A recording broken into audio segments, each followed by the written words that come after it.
Dr. Eric Kelly III and a host of phenomenal speakers from all around the globe for this 7-day virtual event that you don't want to miss. The mission of the Black Business Expo is to raise scholarship money from kids all the way from high school all the way from college. The Black Business Olympics is one of the largest Black business showcases in the world. It is an opportunity for businesses and companies to showcase their businesses globally. We are going to be giving away laptops up to $5,000 away to students. Again, I'm Olivia Appleberry, the founder of 2 Cents Finance and one of the speakers for the expo. I am so excited to see you there. For more info, go to www.blackbusinessexpousa.com or call 919-308-9090 and hope to see you there.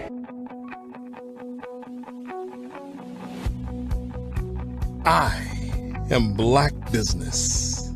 From the moment I wake until the time I sleep. Yes, I am Black business. I am Black business. Tell me, are you Black business? I am Black business. Do you support Black businesses? Listen, I support Black business because I am Black business. Black Business Expo, one of the largest business showcases in the history of Black business in the world. The world. Sign up today at www.blackbusinessexpousa.com or call 919-308-9090. I am Black business. I am Black business. From the moment I wake until the time I sleep, I am Black business. I am Black business. Are you Black business? I am Black business. Do you support Black businesses? I support Black business because I am Black business. Black Business Expo, one of the largest business showcases in the history of Black America in North Carolina. Sign up today at www.blackbusinessexpousa.com or call 919-380-9090. I am Black business. I am Black business. From the moment I wake until the time I sleep, I am Black business. I am Black business. Are you Black business? I am Black business. Do you support Black businesses? I support Black business because I am Black business. Black Business Expo, one of the largest business showcases in the history of Black America in North Carolina. Sign up today at www.blackbusinessexpousa.com or call 919-380-9090. I am Black business. I am Black business. From the moment I wake until the time I sleep, I I am Black business. I am Black business. Are you Black business? I am Black business. Do you support Black businesses? I support Black business because I am Black business. Black Business Expo, one of the largest business showcases in the history of Black America in North Carolina. Sign up today at www.blackbusinessexpousa.com or call 919-380-9090. I am Black business. Sometimes you got to hear the news from the Black perspective, and more specifically, Black publishers. And that's exactly why you have to download the Hey Tie app, the largest mobile app delivering breaking news, videos, and podcasts from 200 of your favorite Black publishers. Yes, 200 Black publishers delivering news as it happens, literally all in one app. Go to HAYTI.com or download the app in the Google Play Store or Apple App Store. It's completely free, along with information that you can trust, so go check them out. Have you ever seen a parent stressed out and needed a stress reliever with their child? One morning, I was coming out of a store and saw a mother and her 3 or 4-year-old son. She was highly upset, actually beginning to yell at him. However, the more upset she became, it seemed the calmer the child became. He sat down on the sidewalk, crisscross applesauce, folded his arms, and looked up at her with a smile. You see, the angrier she became, the calmer he became, because he had the control of the situation. Hi, I'm Frizelma Lynn. I am the CEO and founder of Frizelma Teaching Parents, LLC. I'm a retired teacher, school district administrator, an author, speaker, and I am the Parenting 911 coach. My mission is to rescue families by equipping parents with proven, effective, and practical strategies to enhance their parenting skills. Many times we as a society expect parents to teach, train, and raise their children without providing the necessary tools they need to accomplish this. However, parenting issues cannot be resolved without intervention. Therefore, Frizelma Teaching Parents has provided coaching programs, digital courses, and live webinar trainings to provide step-by-step research-based parenting strategies, even for parents whose children are disrespectful, defiant, for those who have been diagnosed with ADD and ADHD, and even for parents of adult children. No longer will you have the need to feel like you are a failure as a parent. You will now have the tools needed for each situation. Trust me on this one. Go to www.parenting911.org. Book a 15-minute strategy session with me or choose one of the coaching programs. Our training helps parents relieve stress. Over the past few years, we've seen the growth of existing and new initiatives focused on financial inclusion, building global networks, and reducing the wealth gap in response to the idea there's not enough seats at the table. Whether their outcomes are to increase the representation of Black executives on corporate boards, ensure an inclusive global economy, or to create new U.S. African commercial pathways, the strategies are often carried out by separate programs. The question is, should they be? With the continent of Africa being home to more than half of the world's fastest growing economies, the youngest workforce, over 400 companies generating more than $1 billion annually, 700 generating more than $500 million annually that are poised for growth, and being the destination of nearly $5 billion in venture capital in 2021. diversifying U.S. and Africa commercial engagement by building bridges between African businesses and their U.S. diaspora should begin being seen as mutually beneficial. From helping to reduce Africa's enormous capital gap to catalyzing two-way trade opportunities, the COVID-19 global pandemic hopefully has taught us that global challenges and opportunities are more interconnected than we thought. During the pandemic, African companies like Unicorn Flutterwave, insurance provider Reliance Health, ride-hailing app Yasir, and 54Gene, the continent's first bank of DNA on people of African descent, proved that when African companies have access to networks, capital, and information, they grow big, grow fast, and create solutions that are valuable to the world. This is why Be Direct was created. We are the first U.S.-based but African-centric board preparedness and board search company designed to connect U.S. Black talent and corporations to African businesses.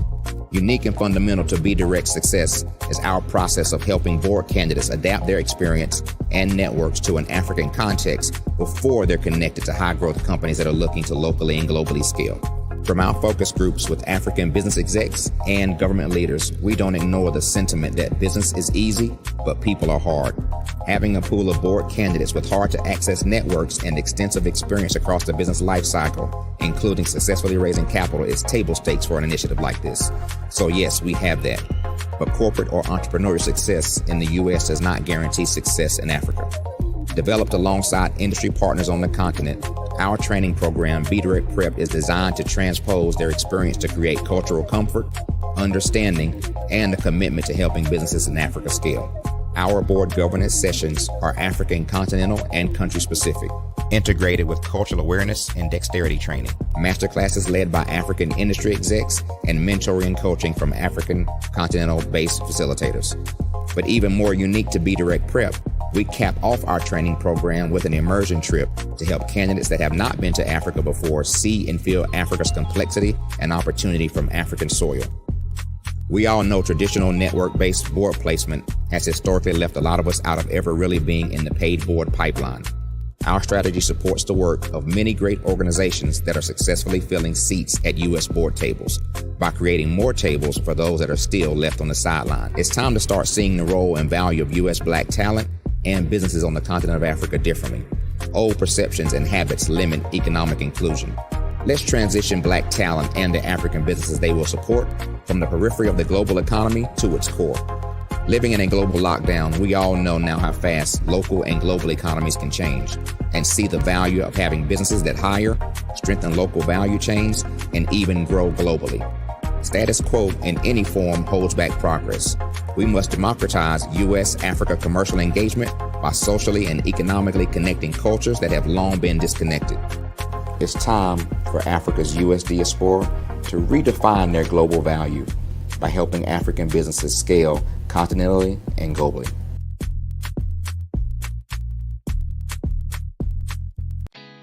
Did you know women represent just 3% of Fortune 500 CEOs and less than 15% of corporate executives at top companies worldwide?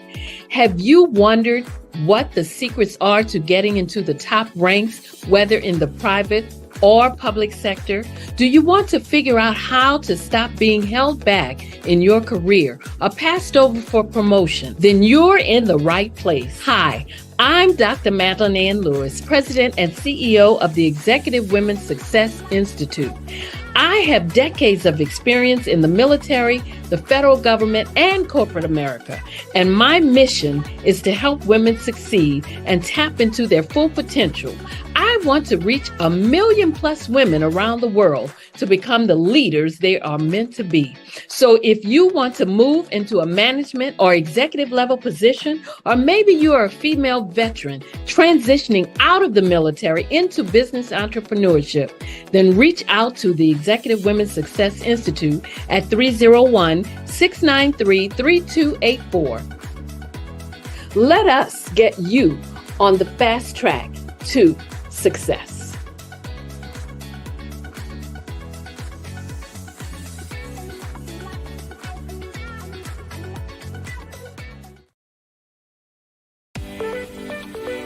You are in the right place at the right time. The Black Business Network opens again for its Black Business Olympics, a 24/7 broadcast on business, strategies, global branding, social media marketing, finance, advertisement, and much, much more. Featuring the top, most powerful entrepreneurs and speakers and thought leaders from all around the world as they gather together for this phenomenal event.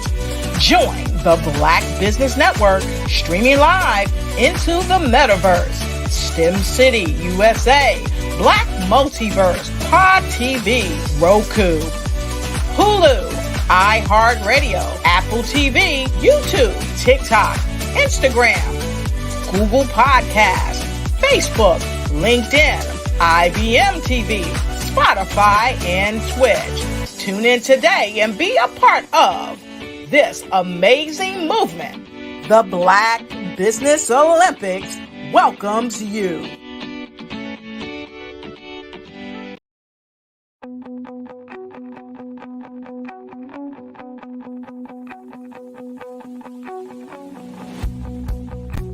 I am Black business. From the moment I wake until the time I sleep. Yes, I am Black business. I am Black business. Tell me, are you Black business? I am Black business. Do you support Black businesses? Listen, I support Black business because I am Black business. Black Business Expo, one of the largest business showcases in the history of Black business in the world. The world! Sign up today at www.blackbusinessexpousa.com or call 919-308-9090. I am Black business.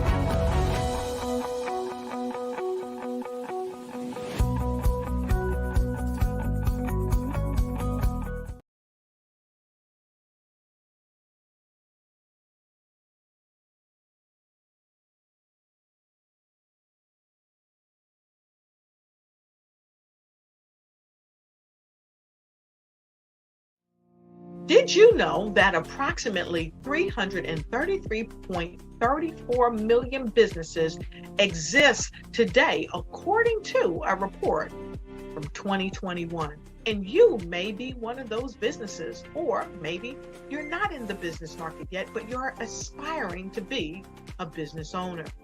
Well, guess what? You're in the right place at the right time. Because let's face it, everything is about timing and opportunity.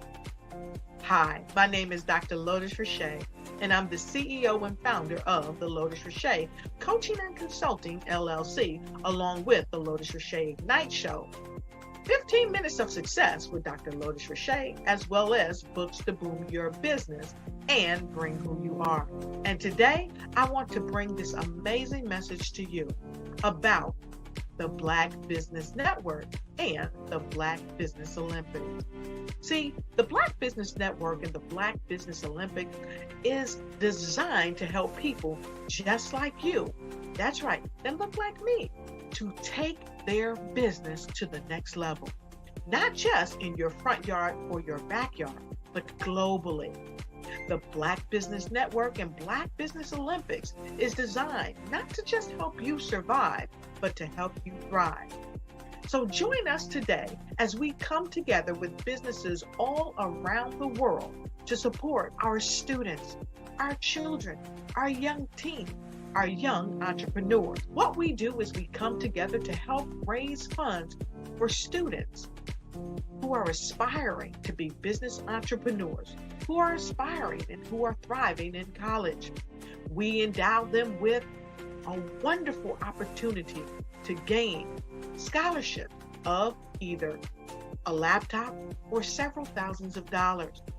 And we invite you to help be a contributor to this amazing opportunity to help someone that looks just like you. So join us today at our website and let us connect with you and help you ignite and take flight in every area of your life on the Black Business Network and the Black Business Olympics.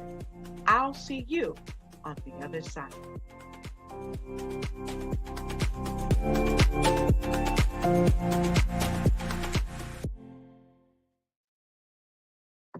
Good evening, business owners, entrepreneurs, thought leaders, and corporations.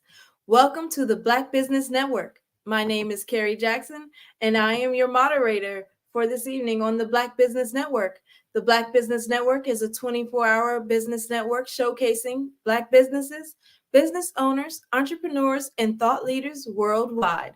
We have speakers from North Carolina, California, New York, London, Singapore, Africa, Japan, and all cities all over the United States. The Black Business Network is a global community sharing its business knowledge to empower, inspire, and educate businesses about business. This week, we are hosting a literary edition of the Black Business Olympics, showcasing writers, authors, speakers, publishers, agents, and literary enthusiasts. Our next speaker, Robert J. Woodbine, will have a fireside chat with the lovely Eartha Watts Kids. Dr. Robert J. Woodbine attended Harvard University from 1969 until 1973.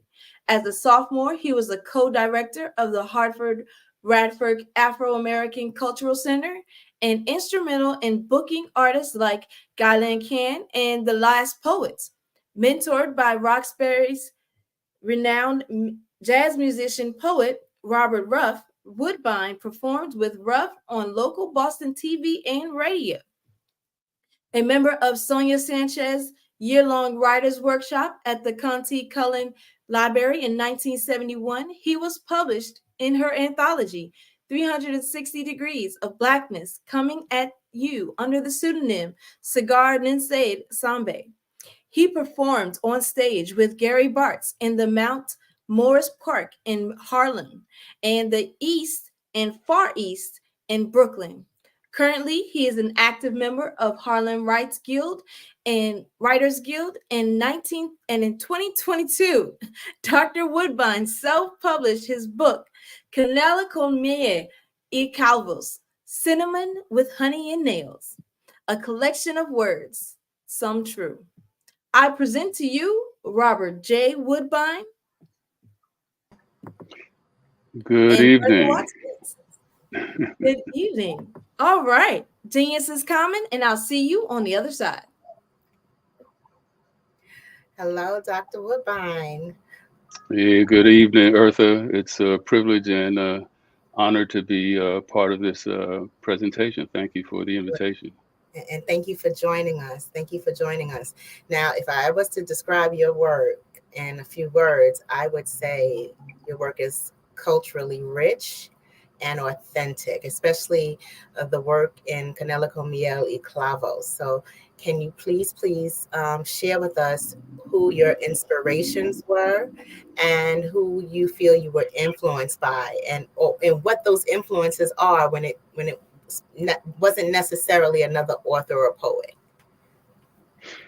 Well, the primary influence for my writing expression, I have to give credit to my dad. When I was 14, he introduced me to Leroy Jones, better known as Amiri Baraka, and the book, The Dead Lecturer. And at that time, I had just returned from a summer engagement in Lakeville, Connecticut at the Hotchkiss School, which is a very opulent boarding school. And it was my first opportunity to have a basis of contrast for how I was really living in Harlem at the time. You know, when you don't know, you don't know.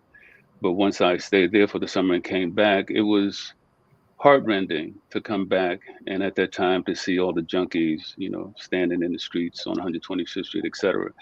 I didn't have a voice with which to speak with at the time, but I felt this monumental need to solve the problem at 14 years old.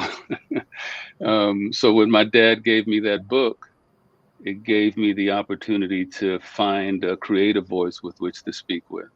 So I would say Amiri Baraka was my main influence through my dad's introduction of his book. Thereafter was Sonia Sanchez in 1971, when I was part of the year-long writers workshop that she provided at the Conte Cullen Library. And I met other performing artists and writers, through that. Askia Muhammad Touré, for example. And when I was in Boston in 1972, then it was Robert Ruff, who was a jazz musician and a writer as well. So he was really my mentor who helped me to really develop my skill at that stage anyway. So those are my influences. Aside from the personalities, just the circumstances of being Black, being a young Black man, and being sensitive enough to see what the injustices were that I personally experienced, my friends at the time did, and just our culture in general in this country. Some of the things that my parents experienced, because they were from the Caribbean, from Panama, and well educated, but when they came to the U.S., they didn't have the opportunities to express themselves that way. They just had to hustle and make some money. So all of that mixture is what allowed me to feel inspired to express myself the way that I have and the way that I do in my writing. Wow. Can you please share some of your writing so our listening audiences can get a sense of your work and your art, the way you do art? All right. The first piece that I'll read is entitled Canela con miel y clavos, which is loosely translated as cinnamon with honey and nails. Arroz con habichuelas y pollo guisado, buen sabor de mi alma, replete with garlic mainlined into my heart. Si es Goya, tiene que ser bueno. Sofrito de mi memoria of Harlem's Grant Street projects. Después mi pan sobao y café bustelo. The doo-wop kitchens of mixed cultures, my mama's coconut rice and pigeon peas, pig feet sauce uno no. She cooked at midnight. To say it was spicy is redundant, but needs to be said again. Rum-soaked fruitcake made in twos, one for now and the other frozen for a year later, when it was even tastier. My abuelita's chicken foot soup with dumplings and yuca, or her sancocho de pescado y coco, with fish heads, green plantain, yuca, and corn, and my lemongrass tea with milk, queso blanco y pan con mantequilla before bedtime. Full circle memories of cinnamon sticks, cloves, and honey. Thank you. I have a second piece, and this is another poem. It's entitled Spoken Word. Words are power, take up space and place themselves in residency. Words come from and form memory. Memory is the root of legacy. Words matter because they create matter. They create matter. When spoken aloud, they conjure and can injure. Words are swords when you add the S of sovereignty. Spoken words need ears for meaning, need hearts for feeling. Without listening, spoken words are like unruly winds, rustling leaves, perhaps pleasant to look at, but void of substance, absent of meaning.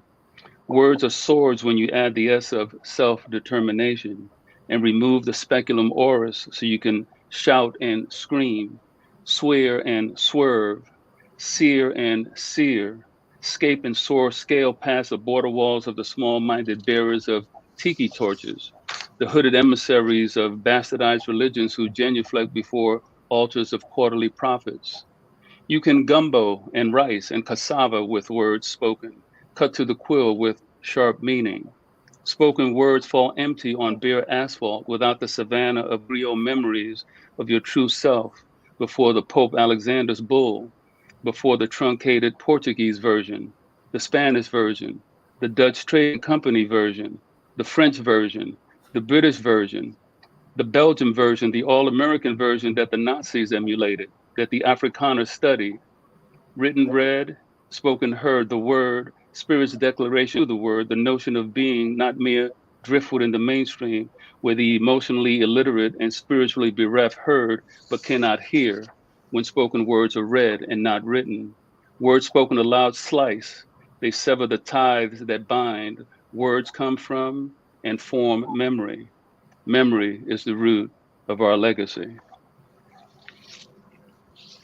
Wow. The musicality and the wordplay in that was phenomenal. You have more to share? Sure. This is one of my favorites. It's Jitter the Bug for Mr. Calloway.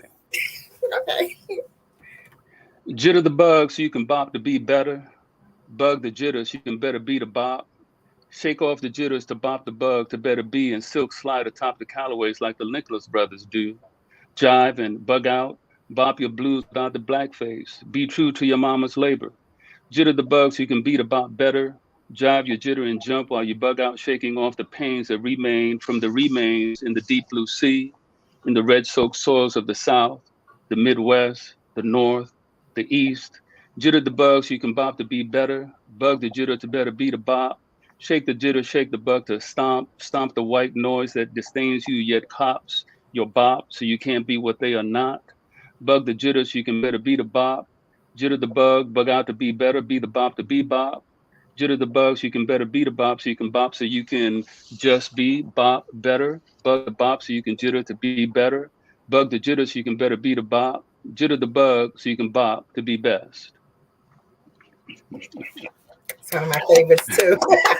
It's one of my favorites too. If there's time, I'd like to maybe read 2 more pieces. That's absolutely fine. Thank you so much. All right. This is Songs for My Sons. Beautifully mystic child, song muse befits you.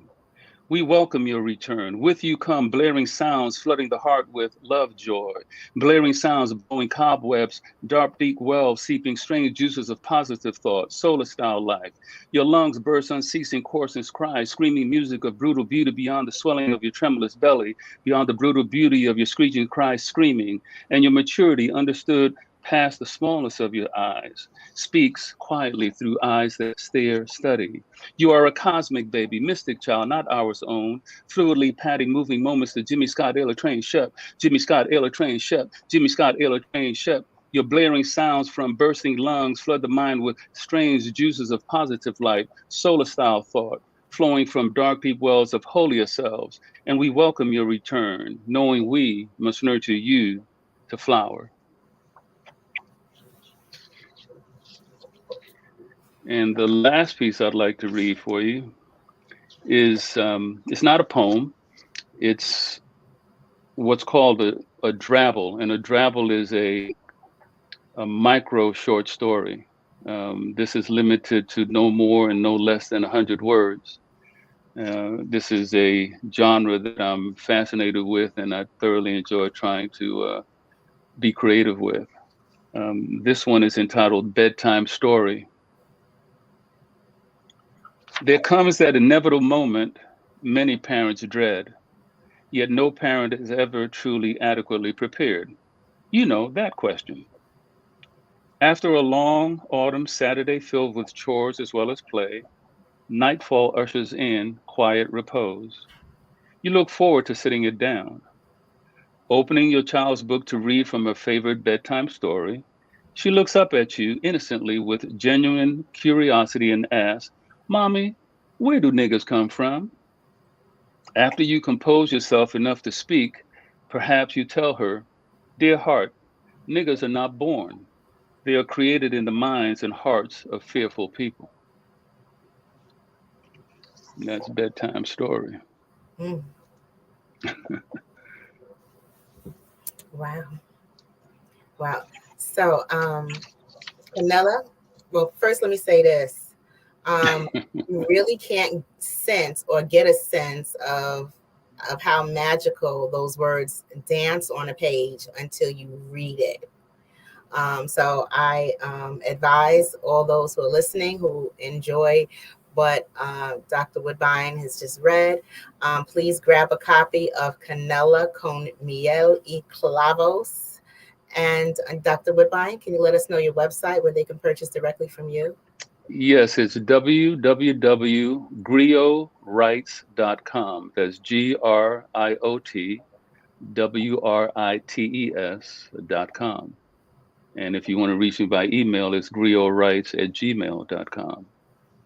Thank you. Griotwrites.com. GRIOTWRITES.com. Yes. And it's at Gmail if you want to send an email.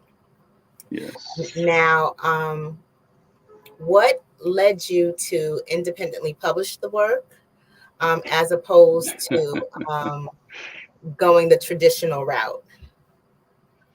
I started out my writing journey with Sonia Sanchez. And during that time, you follow the traditional route of sending out your pieces to be published in this magazine or that magazine, etc. And you go through the angst of the inevitable rejections. And at that time, we didn't really have the technology that we have now.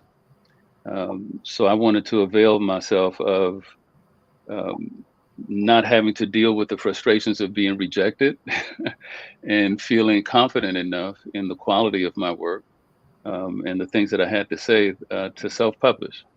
And so that was the motivator for wanting to go that route.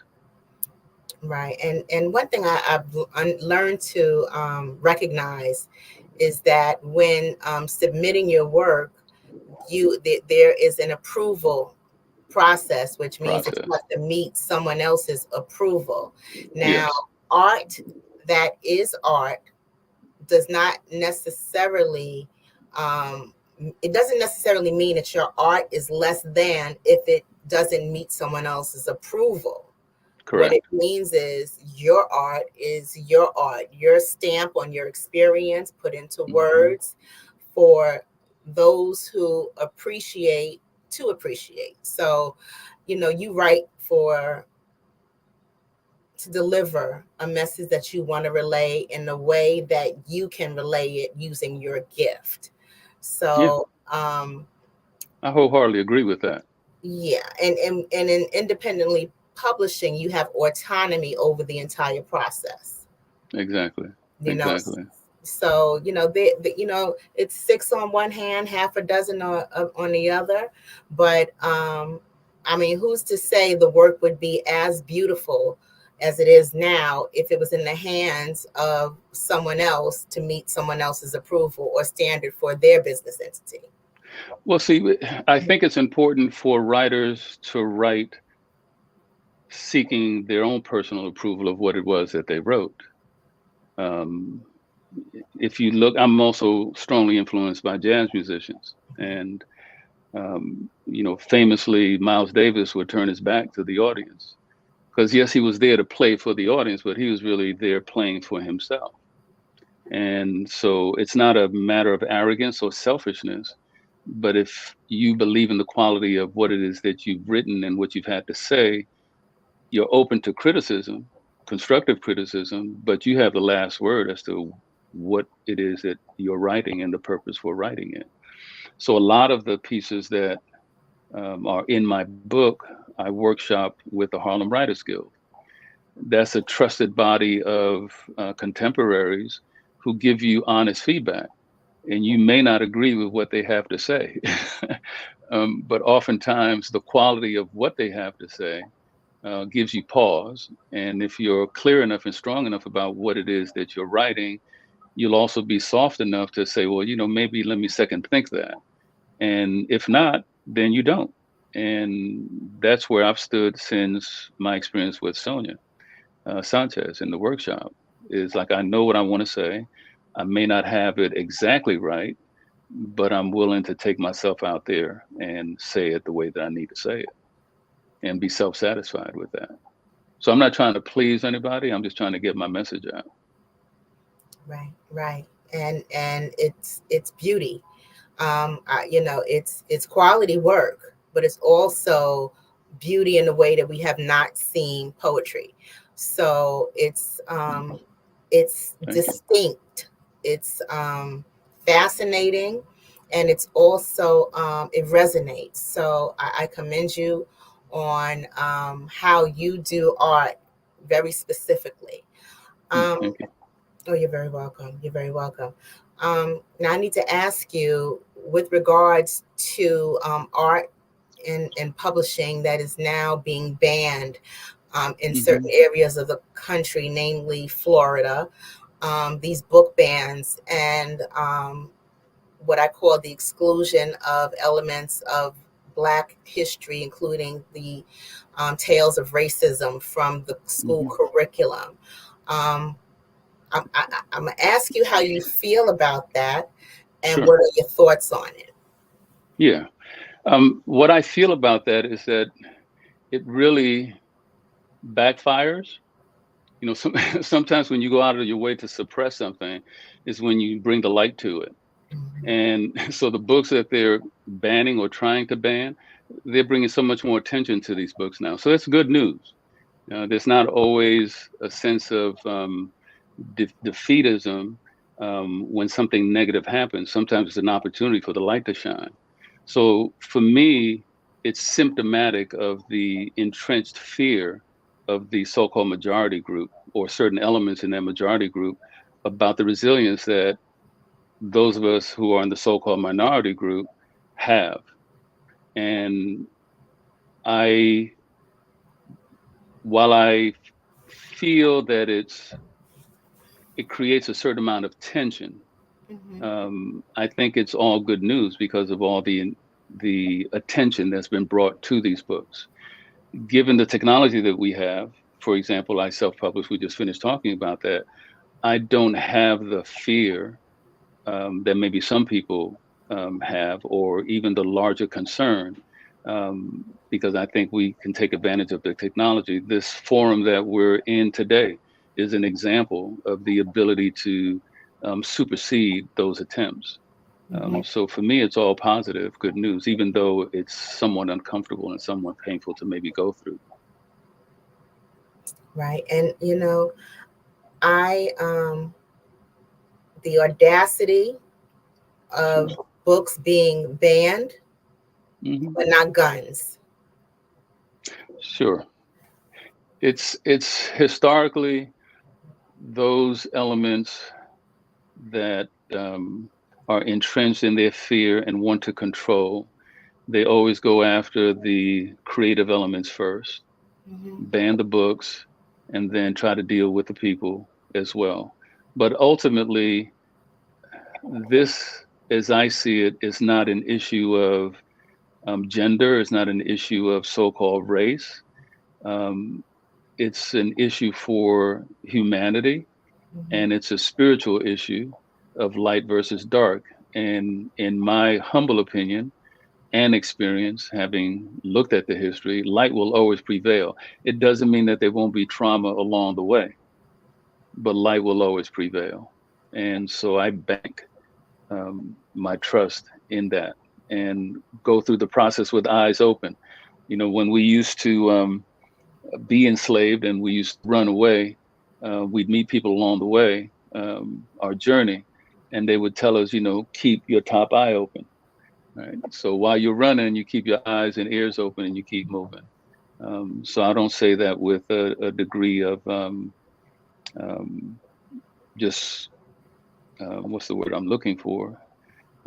Sometimes a writer has trouble finding the words, but I don't say it willy-nilly. I'll say that because I understand that bullets don't discriminate. Right. Yeah, they don't discriminate. So I'm not being facetious in that way. But the power of our resilience in looking at ourselves as human beings and as spiritual beings will prevail. So the book burnings and I say book burnings because that's what they used to do in history, and the book bannings, those are temporary. Those are temporal. And I think we have enough history and we have enough technology and enough wherewithal to supersede that, in my opinion. Now, here's a hypothetical question. 100 years from now, right? Someone stumbles across a ruin of a library in Harlem that existed 100 years earlier. They pull from the rubble a copy of Canelo con Miel y Clavos. They open it up, right?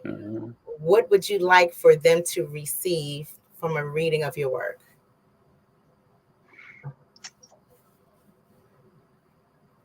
I would hope that they would be inspired to express their truth. It's my fervent belief that each of us is a story to be told. And some of us do it in dance, some of us do it musically, some of us do it with painting. You and I do it with words. But each of us is a story that needs to be expressed. And I urge every individual that's listening to this and watching this, even if you don't think that you're a writer, to write your autobiography and to tell your story. There's no one else like you. There's no one like me. There's no one else like Eartha. And we have unique experiences that should be shared that could help other people. So I hope that in that scenario, hypothetical scenario, that someone would read and understand that a lot of what I've written in that book is autobiographical. It's my wealth of experience, and that they perhaps have the opportunity to do the same. Now, you beautifully pay homage to your ancestors, your family, extended family, your culture, and your background, and all the respective parts that make you you. What led you to do it this way and kept you motivated throughout the process? Well, I've always embraced, I shouldn't say always, I embrace all the parts of who I am culturally. Right? So I'm multicultural in that sense. My grandmother was Colombian. My maternal grandmother was Grenadian. My mom and dad are from Panama. I was the first one here born in the US. And when I came back from having lived in Panama as a youngster, there was a time in Harlem in the South Bronx where speaking Spanish was a deficit, especially in the Black community. So even though I spoke Spanish, I didn't want to speak Spanish because that made me vulnerable. But that time passed. And as more people from the Caribbean came and more people from Puerto Rico came, the teenagers made these alliances with each other, and you then have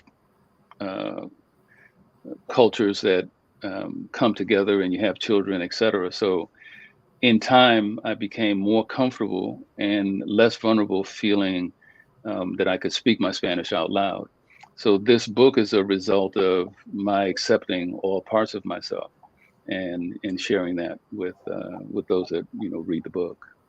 Yeah. What kept me inspired as I was writing, I cannot write. It's even though I may not put pen to paper, there's always something being written inside. And sometimes it takes years for it to actually come down to paper. And once it comes to paper, then it just flows very quickly. So I'm always writing, whether I'm actually writing or not. Because of my deep love of music, I'm always hearing the musicality of my experiences, and I'm doing my best to put that on paper as well. And most importantly, to then speak it out loud.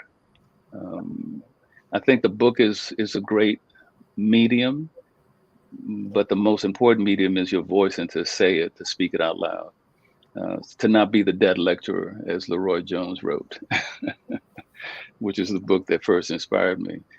And this is what we learned with Sonia in the writer's workshop at the County Cullen Library. She had us write, we workshopped, but then she took us to various venues where we actually read out loud and performed out loud. And so there were churches, there were restaurants, there were colleges that we went to, the East, the Far East, in Brooklyn.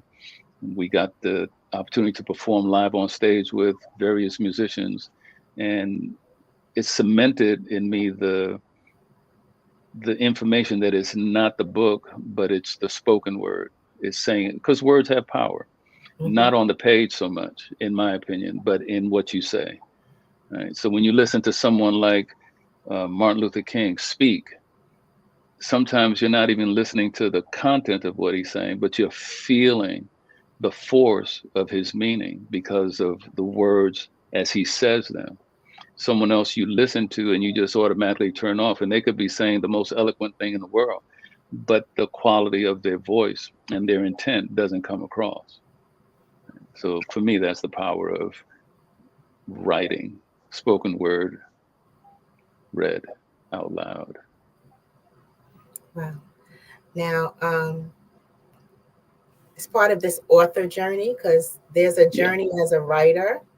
Yeah. It's actually 3 parts. It's the writer journey, the performance piece, and then there's the author journey.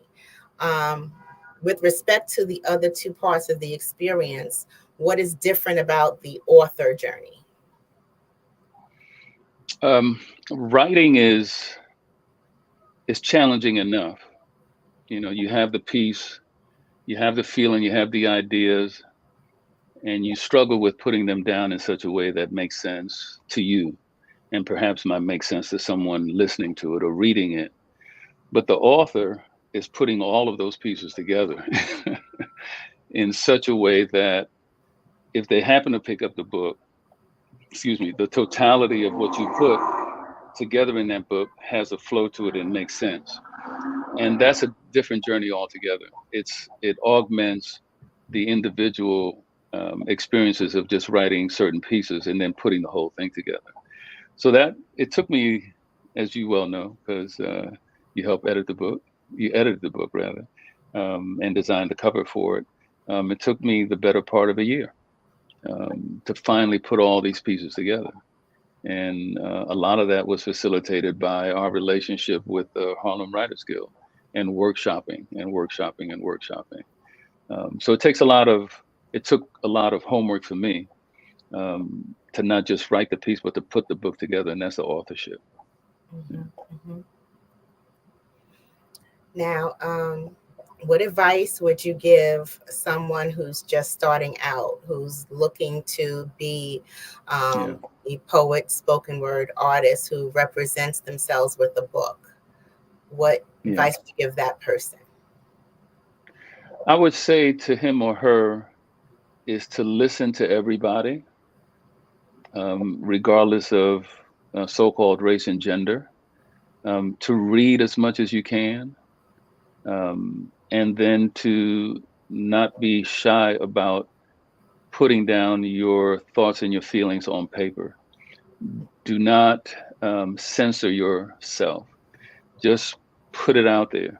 And then you can always go back and refine. And in the process of refining, you might end up with something totally different.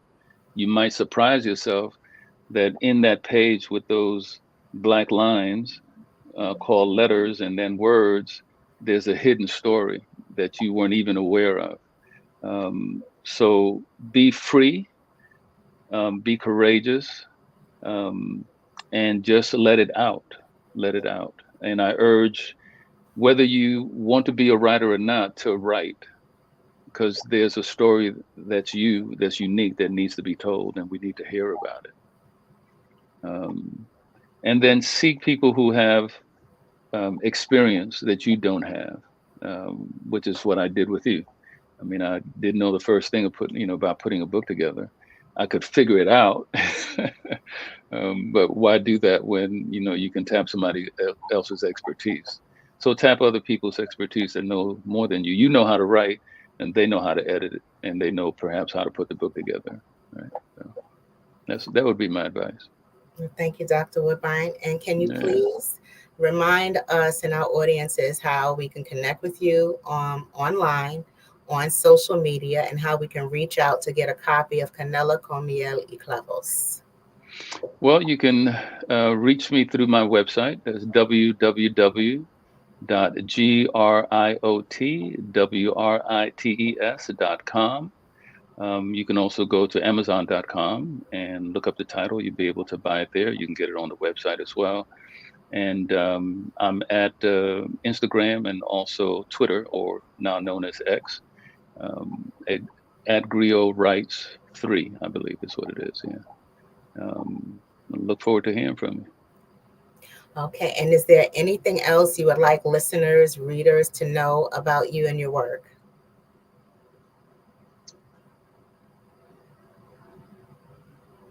Another source of inspiration for me is my martial arts training, as well as my, I'm a retired naturopathic doctor and acupuncturist as well. So my interaction with human beings is also a source of what inspires me to write the way that I write. Yeah, I think that's it. Thank you. Thank you. Thank you It's been so much, great. Dr. Woodbine. You're amazing in all facets, and your work is especially amazing. So I look forward to hearing the pieces that you create week by week, or bi-weekly, bi-weekly. And and you're fascinating, and I love your feedback, especially just being in your presence. I feel myself grow. So I love how with our guild and the Harlem Writers Guild, it's Yeah. all symbiotic. So Yeah. it's we learn from each other, and we share feedback, and sometimes that feedback can be just exactly what we need to just take our project right over, Exactly. So yeah, it's a Yeah. pleasure. That would be another piece of advice for an aspiring writer, is get together with other aspiring writers to help inspire each other, and to laugh at the silliness of, that, like, that doesn't sound like it makes any sense, and you laugh about it, and you go home and you workshop that. So yeah, get together with other writers. This is what we do at the Harlem Writers Guild as well, and it's very inspiring to be a part of that. Yeah. Thanks for bringing that up. Oh, thank you. It's we all say find your tribe, and it's sometimes finding your tribe is not as easy, especially for writers, Black writers, because I think we're, and forgive me for saying this, but I say it all the time, we're a strange breed. So even in amongst our circle, people who've known us for years, we're still almost to ourselves, because there's that part of us that's always creating, always taking in information wherever we go. So, for us to be in and amongst each other in a room where there's no judgment other than, I like that, I don't like that. It's a safe space. So I wish, and I know that our guild and our meetings can't host every writer in the world, but I do encourage those who are in their own respective parts or wherever to find a place where they're comfortable, where they can meet and they can learn and connect with other writers. Because I think that's an important part of the growing process, of the growth process. Right. And having a safe space, I prefer to use the word evaluate, or constructive criticism. And you make that contract up front, and then you take off, you take the ego aside. You have to have an ego to write, but not the kind of ego that doesn't allow you to take in constructive criticism and evaluation. Right. I think that we need to, like they say, this is my art, and I take my art serious, but I'm serious about my stuff, as Erica Badu would say. But I find that I have to listen, and I might not like it day one, but by day 3 I'm like, well, maybe they were right. I have to sit on the information a couple of days, because sometimes day 1 I'm still in my feelings, but I need to at least assess. I need a day or 2 to assess, okay, do I agree or disagree? Is this true or not true? And if I don't think it's true, how untrue is it? I have to do a full eval and just kind of, listen and absorb, and then assess, okay, well, maybe I should change this. Well, let me see if I change it, what it looks like after I change it. Exactly. So what's on the page is malleable, and in a safe environment, it's informed by those who care about you and care about your writing, and you have the last say about it. But with that kind of environment, you're able to change. You're able to be flexible, and you're still able to be steadfast too if you disagree, and no feelings are hurt by that, right? Right. Because we have that contract to begin with. Right. Yeah. Right. Yeah. It's a precious art, which is, this circles back to the book banning. You know, you have to hold on fast to your art, because it's that powerful and that meaningful that people will come after you to ban it or ban you. And so if you don't play with it and you respect it, you know, the pen and the sword are the same, in my opinion. Right. And you know, like the way I see it, books are not walking into classrooms and opening fire, you know, and they're still not banning these guns the way they're trying to ban the books, you know. Sure. That Still comes out of their fear mentality. Yeah. You know, all of that still comes out of their fear mentality. So again, bullets don't discriminate. We have to have the courage to operate from our spiritual center rather than the mundane. Even though the mundane has its value and has its effect, you got to operate from the spiritual center, in my humble opinion, given all the years of my experience. It's everlasting. This is going to come and go. You know, my book is going to come and go, but the words that I share, the processes that I engage with other people, those will be everlasting because they have an imprint. Right. You know, and they help change people's attitude and change people's behavior. That's the other reason that I write and that I share what I write. It's another form of medicine, in my opinion. Right. But only if you have ears to hear. Right. And it's funny, before you mentioned the word medicine, I was getting a sense of it being therapeutic. Yeah. You know, in the immediate thought before you actually said the word. And especially in the way that you weave culture and the intricacies of who we are as individuals all through your work. It's just woven in flawlessly, you know, in a way that it's a time capsule. And it's a fingerprint of your experience in America. And it's one that would not necessarily be captured if you weren't a writer. I would probably have to read 50 books to get that kind of sense of what you pour into these pages. So thank you for what you do, for the richness of Colombian, Panamanian culture, for reminding us what Harlem used to look like, and the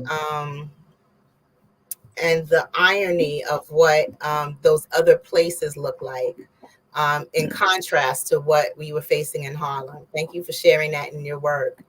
And thank you for allowing us to have this breakout session, Carrie. Oh, you're welcome. Thank you, guys. Yes, definitely. Thank Special you. thanks to you, Miss Eartha Watts Hicks, always doing a phenomenal job on the fireside chats. No questions needed from this side.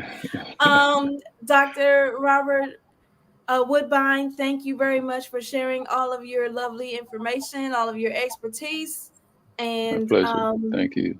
Yes, genius is coming, and I'll see you on the other side. Ashe.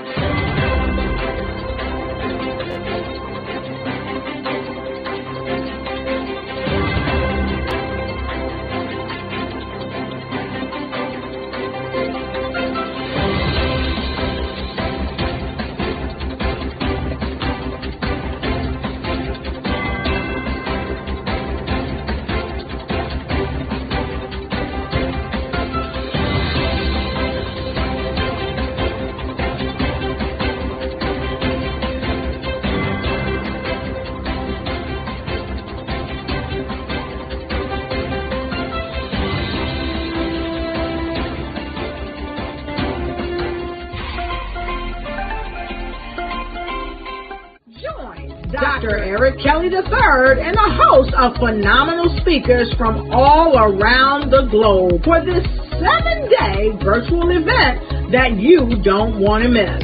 The mission of the Black Business Expo is to raise scholarship money from kids all the way from high school, all the way from college. The Black Business Olympics is one of the largest Black business showcases in the world. It is an opportunity for businesses and companies to showcase their businesses globally. We are going to be giving away laptops up to $5,000 away to students.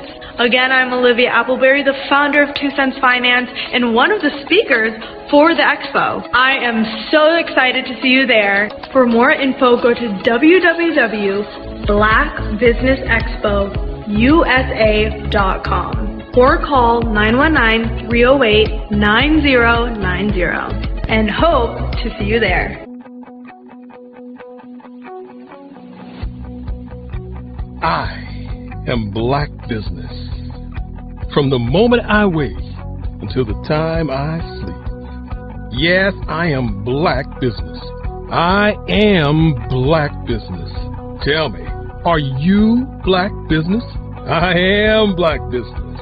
Do you support Black businesses? Listen, I support Black business because I am Black business. Black Business Expo, one of the largest business showcases in the history of Black business in the world. The world! Sign up today at www.blackbusinessexpousa.com or call 919-308-9090. I am Black business.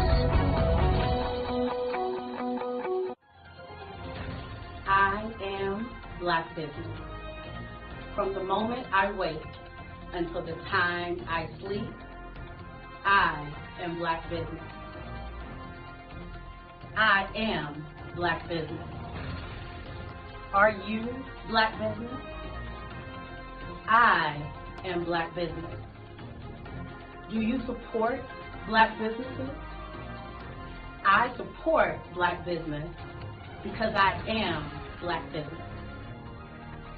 Black Business Expo, one of the largest business showcases in the history of Black America in North Carolina. Join Dr. Eric Kelly III and a host of phenomenal speakers from all around the globe for this 7-day virtual event that you don't want to miss.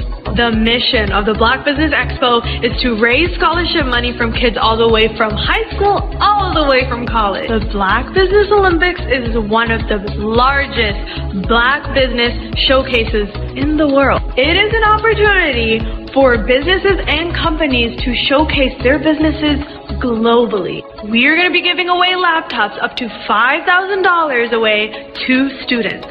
Again, I'm Olivia Appleberry, the founder of 2 Cents Finance and one of the speakers for the expo. I am so excited to see you there. For more info, go to www.blackbusinessexpousa.com or call 919-308-9090 and hope to see you there.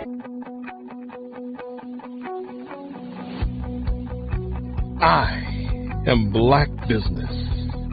From the moment I wake until the time I sleep. Yes, I am Black business. I am Black business. Tell me, are you Black business? I am Black business. Do you support Black businesses? Listen, I support Black business because I am Black business. Black Business Expo, one of the largest business showcases in the history of Black business in the world.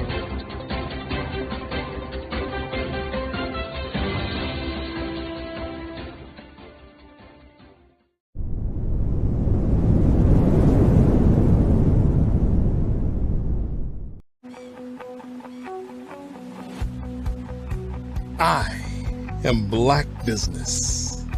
From the moment I wake until the time I sleep. Yes, I am Black business. I am Black business. Tell me, are you Black business? I am Black business. Do you support Black businesses? Listen, I support Black business because I am Black business. Black Business Expo, one of the largest business showcases in the history of Black business in the world. The world! Sign up today at www.blackbusinessexpousa.com or call 919-308-9090. I am Black business.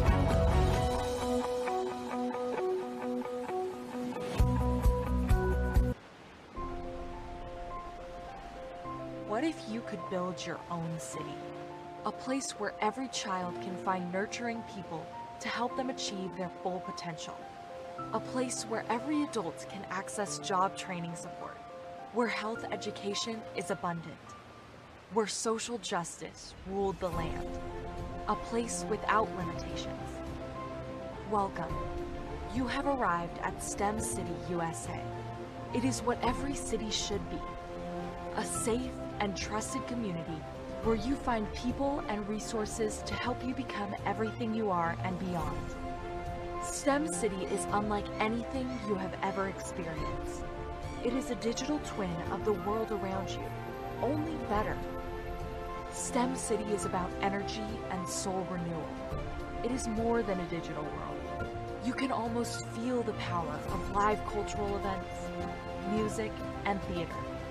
STEM City promises a better future for children with caring mentors and hands-on activities with dedicated tutors to support our youth. STEM City is your passport to a healthy lifestyle with weekly events addressing our community's many issues. STEM City is your financial well-being with helpful information on wealth management, career advancement, job training, and so much more. STEM City is the community you deserve. It is the city where your dreams can come true. STEM City USA, a place in the sky that is accessible to all who reach for the stars.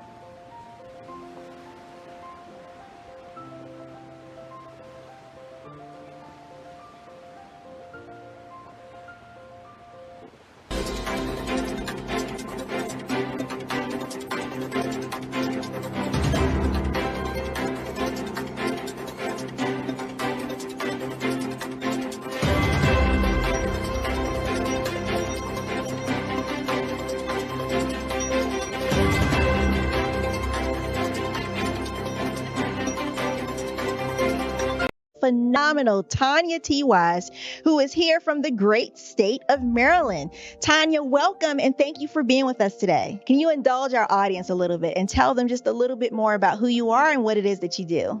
Well, I love being able to talk to people and have a magnetic attitude, being able to just show them. So I always like to say, level up is Coach at Tanya T. Wise here.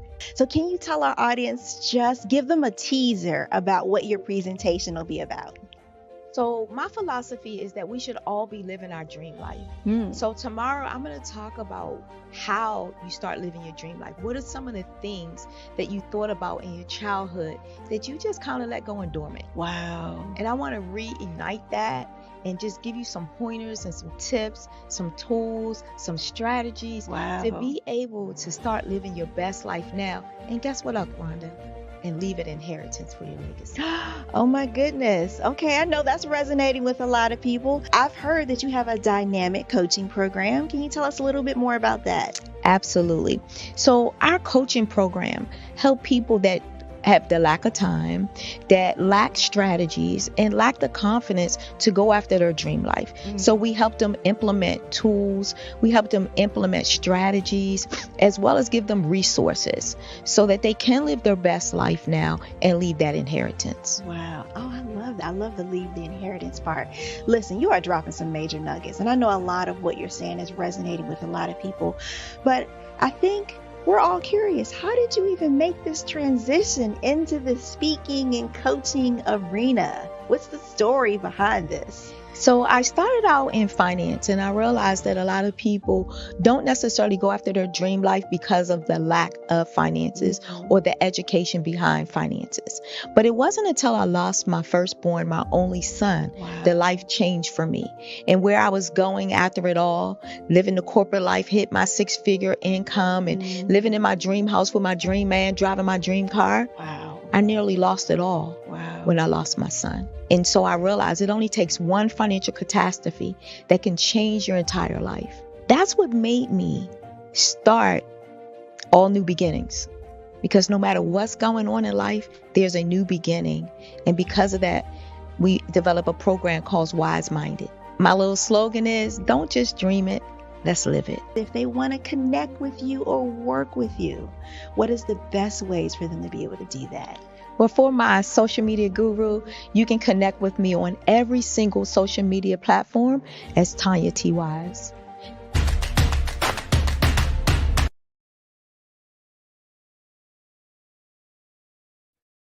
Hey everyone, it's Grant McGaw, CEO of 5-Star BDM and host of the award-winning Follow the Brand podcast and TV series, where I help you to build a 5-star brand that people will follow. My genius is personal brand development through intelligent communication and helping you achieve your business and career goals. I am a requested speaker on digital technology and brand development issues. I want to work with you to increase the value of your current opportunities while attracting new ones. Every one of you is unique, and we all share challenges that can be addressed through smart branding. As a super connector, I work with you as an executive coach to guide you along the complicated business and career development road, providing the enhancement tools and information you need to succeed. Together, I will help you succeed in today's challenging business climate. I will evaluate and measure your progress. Best of all, I am right alongside you every step of the way. Build the brand called you. Genius is coming.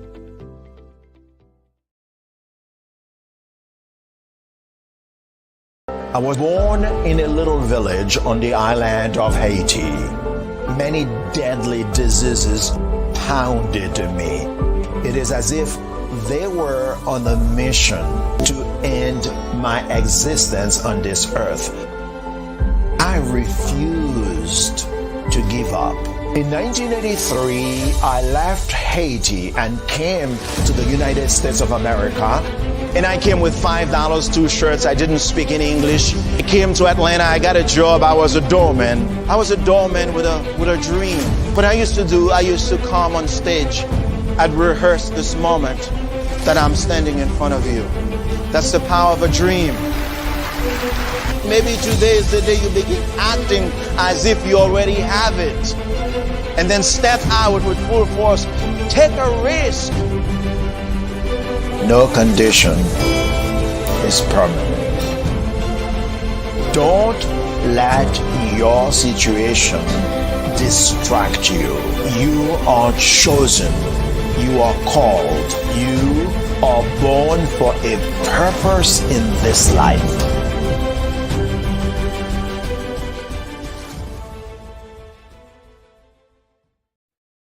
Hey everyone, it's Grant McGaw, CEO of 5-Star BDM and host of the award-winning Follow the Brand podcast and TV series, where I help you to build a 5-star brand that people will follow. My genius is personal brand development through intelligent communication and helping you achieve your business and career goals. I am a requested speaker on digital technology and brand development issues. I want to work with you to increase the value of your current opportunities while attracting new ones. Every one of you is unique, and we all share challenges that can be addressed through smart branding. As a super connector, I work with you as an executive coach to guide you along the complicated business and career development road, providing the enhancement tools and information you need to succeed. Together, I will help you succeed in today's challenging business climate. I will evaluate and measure your progress. Best of all, I am right alongside you every step of the way. Build the brand called you. Genius is coming.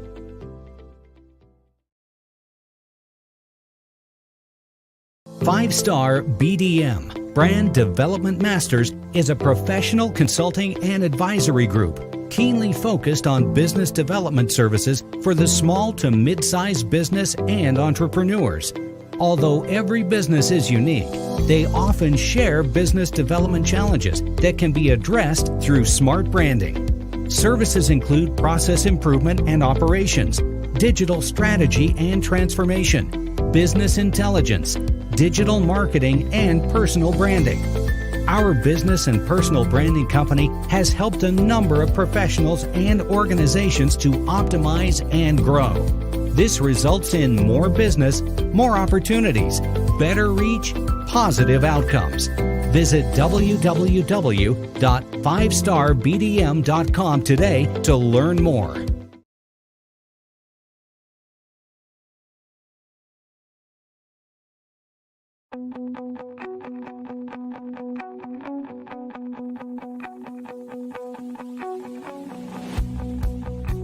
I am Black business.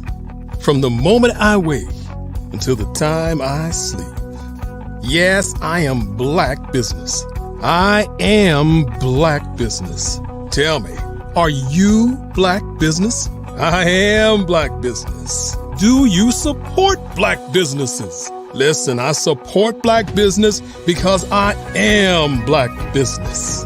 Black Business Expo, one of the largest business showcases in the history of Black business in the world. The world! Sign up today at www.blackbusinessexpousa.com or call 919-308-9090. I am Black business. I am Black business. From the moment I wake until the time I sleep, I am Black business. I am Black business. Are you Black business? I am Black business. Do you support Black businesses? I support Black business because I am Black business. Black Business Expo, one of the largest business showcases in the history of Black business in the world. Sign up today at www.blackbusinessexpousa.com or call 919-308-9090. I am Black business.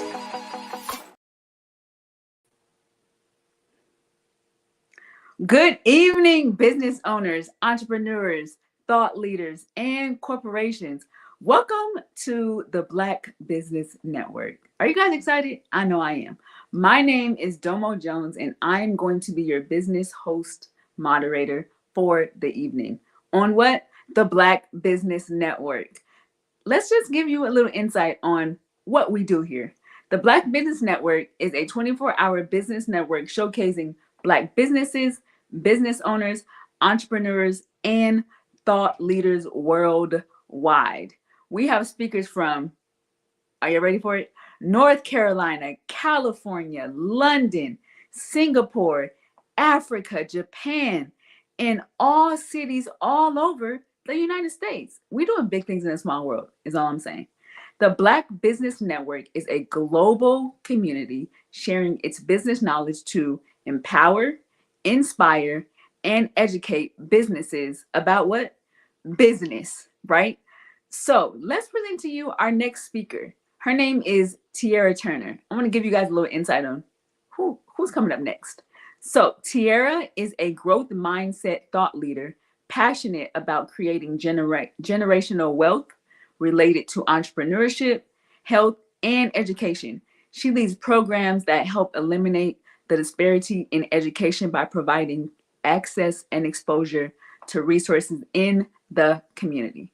She has infused mentoring, education, and networking in her personal and professional life. Coupled with over 20 plus years leading teams in corporate America, the team has an insatiable desire to help strategic partners achieve their highest potential. Tiara attributes her values and respect for the community to growing up in the Bronx, New York, and graduating from a HBCU. What? Come on, Miss Tiara. A strong advocate for self-care and maintaining a healthy lifestyle, Tiara and the team enjoy traveling and exploring all things entrepreneurship and generational wealth. I'm excited to see our guest. Are you excited? Well, without further ado, let's bring out Miss Tiara Turner. Hey! Hey, girl. Hey, how are you? How are you?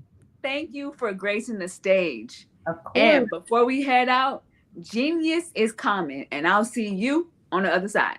Absolutely. Absolutely. Thank you so much for having me.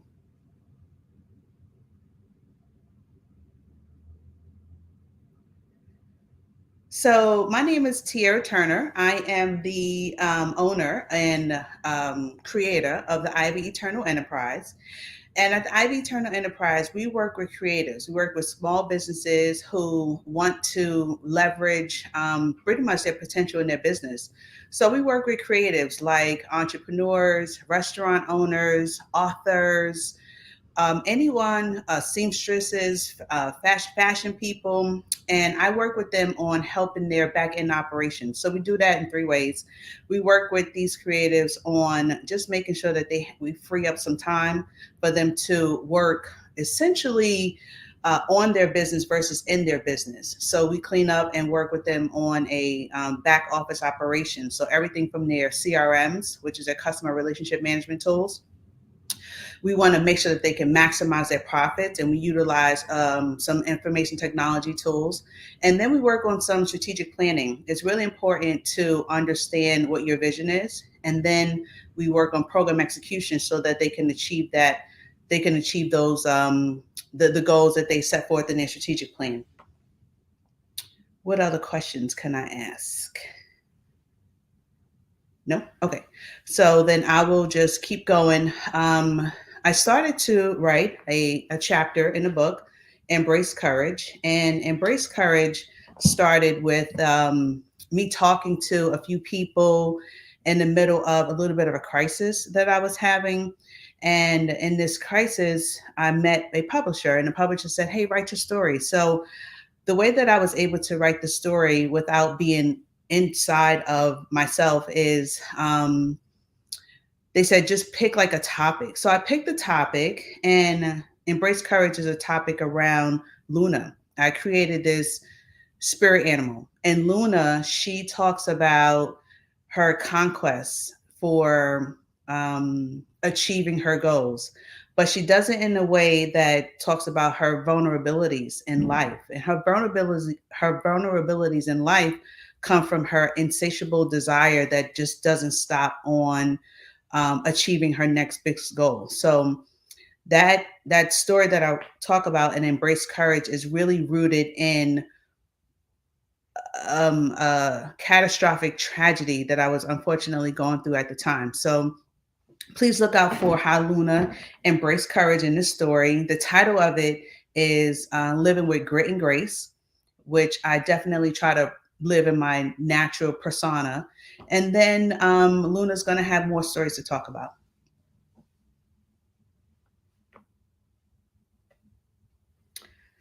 Any other questions?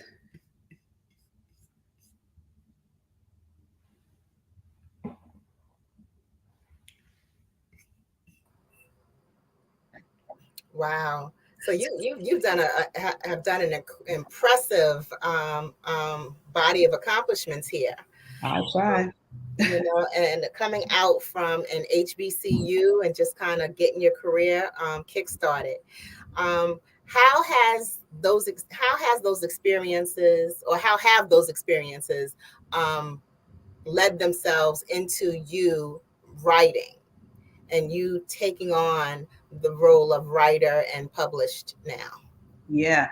Going to HBCU was definitely hallmark in my life for sure.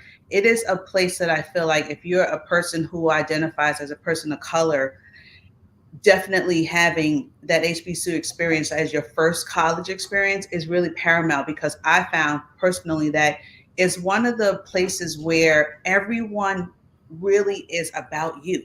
It's one place where you can feel supported, one place where you really forge these really strong natural relationships and friendships. Your teachers really care about you. And I think it's so special because I feel like there's really only one moment in time where you can do that. As soon as you graduate high school and you go to a HBCU for your undergraduate experience, not to take away from your graduate experience, but it's very different when you go to a HBCU as an undergrad. So because I was poured into and I was nurtured well, I've been able to utilize that as a strong foundation for all these other challenges that I needed to overcome in life, which leads to the story in the book. So you are definitely poured into, you are challenged, your grit, you develop some grit, or your grit is definitely tested. When you attend HBCU. So I got all of that. And I really was able to leverage that in life as, quote unquote, we grow up. Wow. Wow. Do you have a couple of pages that you can read to us? Oh, wow. Okay. So, sure. They asked me about that, like an excerpt that I think that I might want to. I'll start with just the beginning because I think the beginning is pretty cool. In my I don't do fashion, I'm wearing my fashion motorcycle jacket with gold buttons and zippers, creating an interesting juxtaposition suit. I stare at the words on a monitor. My manager's dress up is my dress down. I'm constantly distracted by the monotone eggshell colored cheap paint on the walls. I see an urgent 15-minute meeting request sent for today at 4:30. It's 2 p.m. already for my skip level manager CCing my manager. We would like to discuss your recommendations on the department's operational efficiencies along with your career trajectory at Drugstore Cotton Health System. I will not be defeated. 10 toes down always, I say to myself. I click the Microsoft Word icon. All I hear is click, clackety, click, click, clackety, click, click. Double tap, click, clackety, click, click, click, click, clackety, click. 8 months later, thank you for allowing me to grow as your Chief of Staff Administrator here at Drugstore Cotton Health System. Based on your proposed agenda topics, I have reconsidered my professional and career trajectory. Please allow this to serve as my letter of resignation immediately. My inner thought was, I'm going to get you before you get me. That same red color, rust smelling liquid pouring from my forehead is covering my fingers on the keyboard. My peripherals become a throbbing red glow again. Again, all I see is red. All I can taste is blood. And again, I like it. My right finger, my right finger, pinky hovers over the closest key. In perfect form, I engage send and I repeat to myself, I am Luna.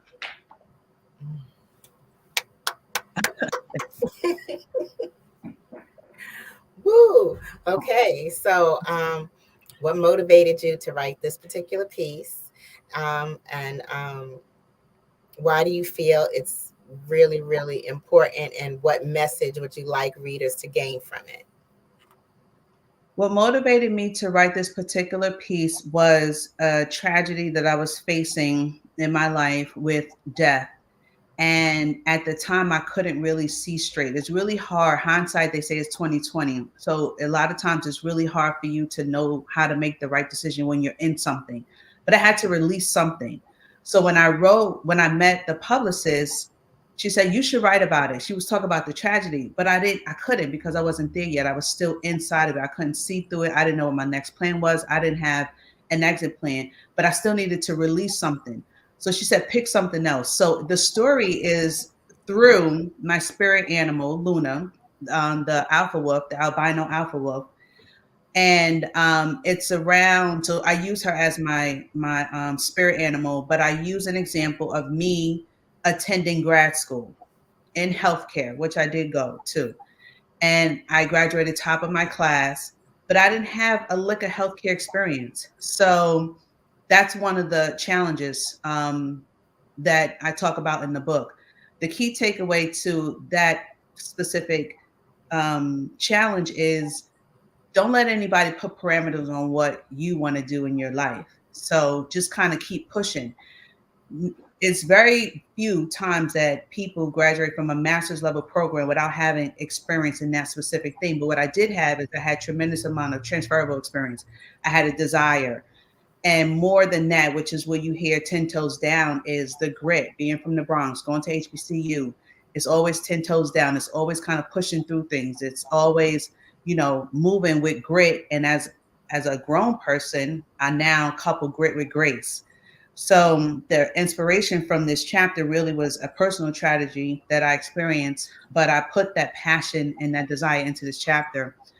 And then moving forward, I would love the viewers to really read about Luna's character, because this is only the beginning. This is just a precursor. It's just the beginning of the story that she wants to talk about, which will soon be written in a movie series that we want to explore Luna's character. She wants to talk about how she really got through this tragedy, promoted, that really kind of fueled and sponsored this chapter. She wants to talk about her life story, about growing up in, the 70s in the Bronx and going to HBCUs and, living life and coping with death and friends and experiences in life. So yeah, this one actually came to me. It kind of fell in my lap unexpectedly.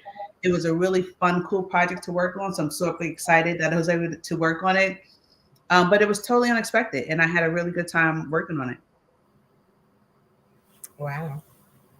Wow. So what is your creative process like? Wow.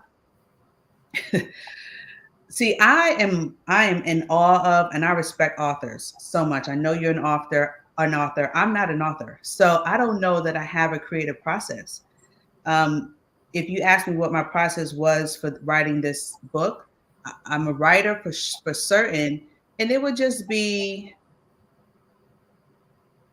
figuring out a way to get whatever's in you out. Like fuel your passion, keep moving, 10 toes down, just keep on going. I don't really have a process. The only process that I know is just keep moving, keep exploring things, link up with people who know more about this than you, which is really the only reason why this even saw the light of day. I was able to connect with an amazing publishing company, an amazing network, and I just told my story, and it just kind of helped me put it together. So my recommendation that has worked for me is just keep going. Just keep going. Just keep going. Wow. So without reading the story and not giving any away, can you tell us about some of the motivations that's kept you going?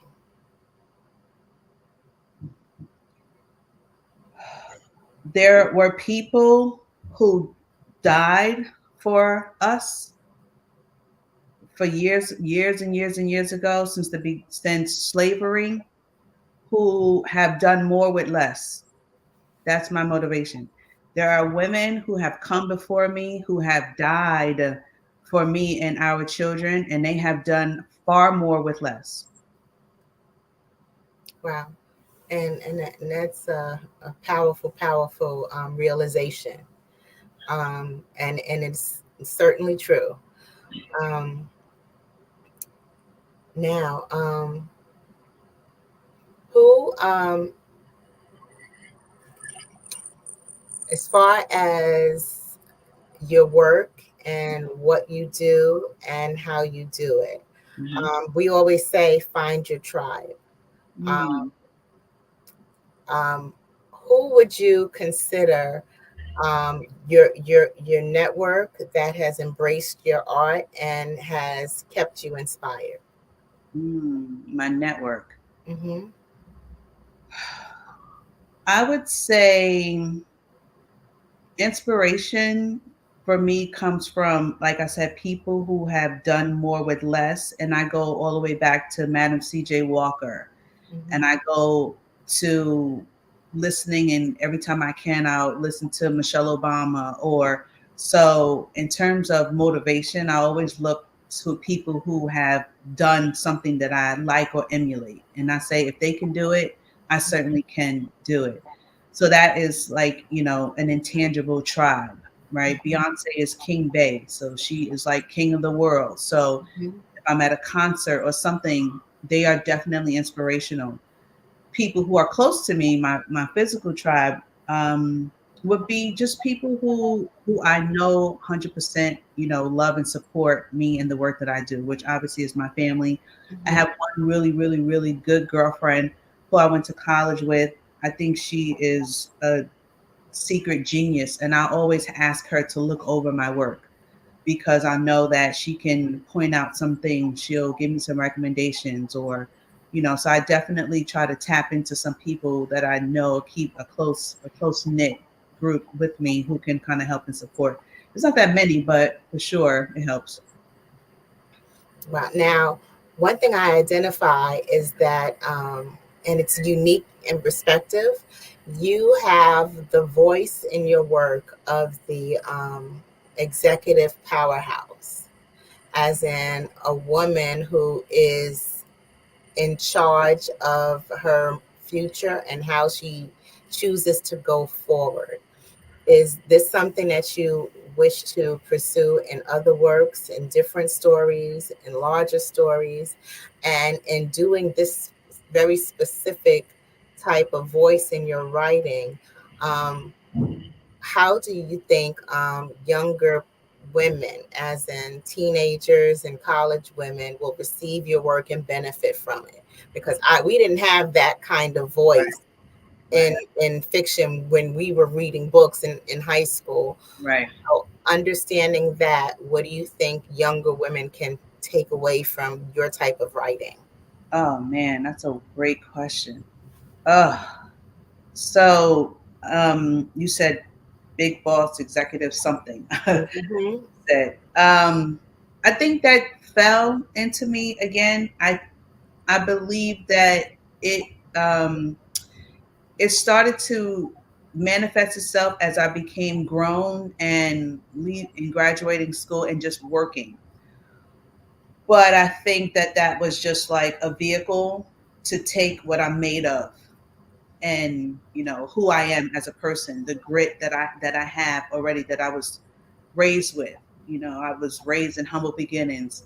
We talked about HBCU life. So all those things kind of created me whole as I was, and then experiences through work allowed me to, the adjective that you just used for me, I can't remember it, executive boss, something or another. Powerhouse. Powerhouse. And then I, and then through professional experiences, just continuing to link up with other women, like I said, who I think are doing an amazing job, and linking up with them and holding them close in your network, and just kind of emulating those other female women executives, which are a lot. And I'll talk about younger generation in a second. But part of Luna's story and part of the Ivy Eternal Enterprise is working with creatives on achieving their goals in business. Like I said, back office operations, strategic planning, program execution. But especially since COVID, the proliferation and number of Black businesses has exploded, especially with women. Black women have really launched their own businesses and have done really, really, really well. So the work is there, the need is there, the network is there. So I think like that has been like a vehicle for me, for the Ivy Turner Enterprise to continue on. And in terms of things or pieces of advice that I would talk to for younger people, would just be having a strong knowledge of self and really truly working towards becoming whole and happy. My daughter always asks me, "Oh, you're so proud of what are you most proud of in life?" And I always say, I'm really proud of knowledge of self, and I like who I am. So it's one thing to kind of know yourself, but then do you like yourself? Right. So I think that being strong inside and liking kind of who you are no matter what situation you'll be in, because there's hundreds of thousands of situations, hundreds of thousands of people that you'll encounter. But if you like kind of who you are, I really feel like benefit comes after that. So my words of advice to anybody younger is just kind of tap into yourself, learn who you are, 10 toes down always. Keep striving and keep moving. Wow. Now, what is your advice to someone just starting out, whether it's their career or just starting out as a writer? Good question. My advice for someone just starting out, because again, I said I don't classify myself as an author. I don't think that that's smart. I feel like I'm just starting out as well in this author journey. This is my first published piece, which is an international bestseller. Because I got to this opportunity and because I became an international best-selling author, it fell in my lap. I didn't expect to write this, but I was open-minded to the opportunity. So that would be my advice to people. Be open-minded to opportunities, especially if they're unforeseen, especially if you don't anticipate them, especially, if you think that there's a little bit of risk involved. Just be open, just listen, maybe try it out. Just keep moving, try it out. Before you say no and you haven't tried it, try it first. And then if it doesn't work, then and then say no. Because a lot of times I think we kind of get in our own minds and trick ourselves and thinking, something isn't going to work, but we haven't tried it yet. And so when the opportunity presented itself to me, when I was literally deep down in tragedy, I met this amazing woman who was a publicist, and she said, "Tiara, write your story." And I said, "I'm not an author. I've never written anything before. I don't." She said, "But you can write. You can tell your story. You've written 1,000 papers your whole life, so yeah, you can write. You can be an author." And so one day while I was in the thick of that tragedy, I just started writing. I just wrote everything down and I sent it to her. And then through the network and through people and through all these things, it became something. So my words of advice would definitely just be open-minded, proceed with caution, because I talk about that in the book. Proceed with caution. If it seems too risky, don't do anything that's glaringly dangerous or unsafe. But try it, investigate, proceed with caution, and you never know where you're going to end up. Wow. Now I'm going to ask one question and then I'm going to circle back to something else. Okay. But as a mom, right? As a mom from the era that we came up, right?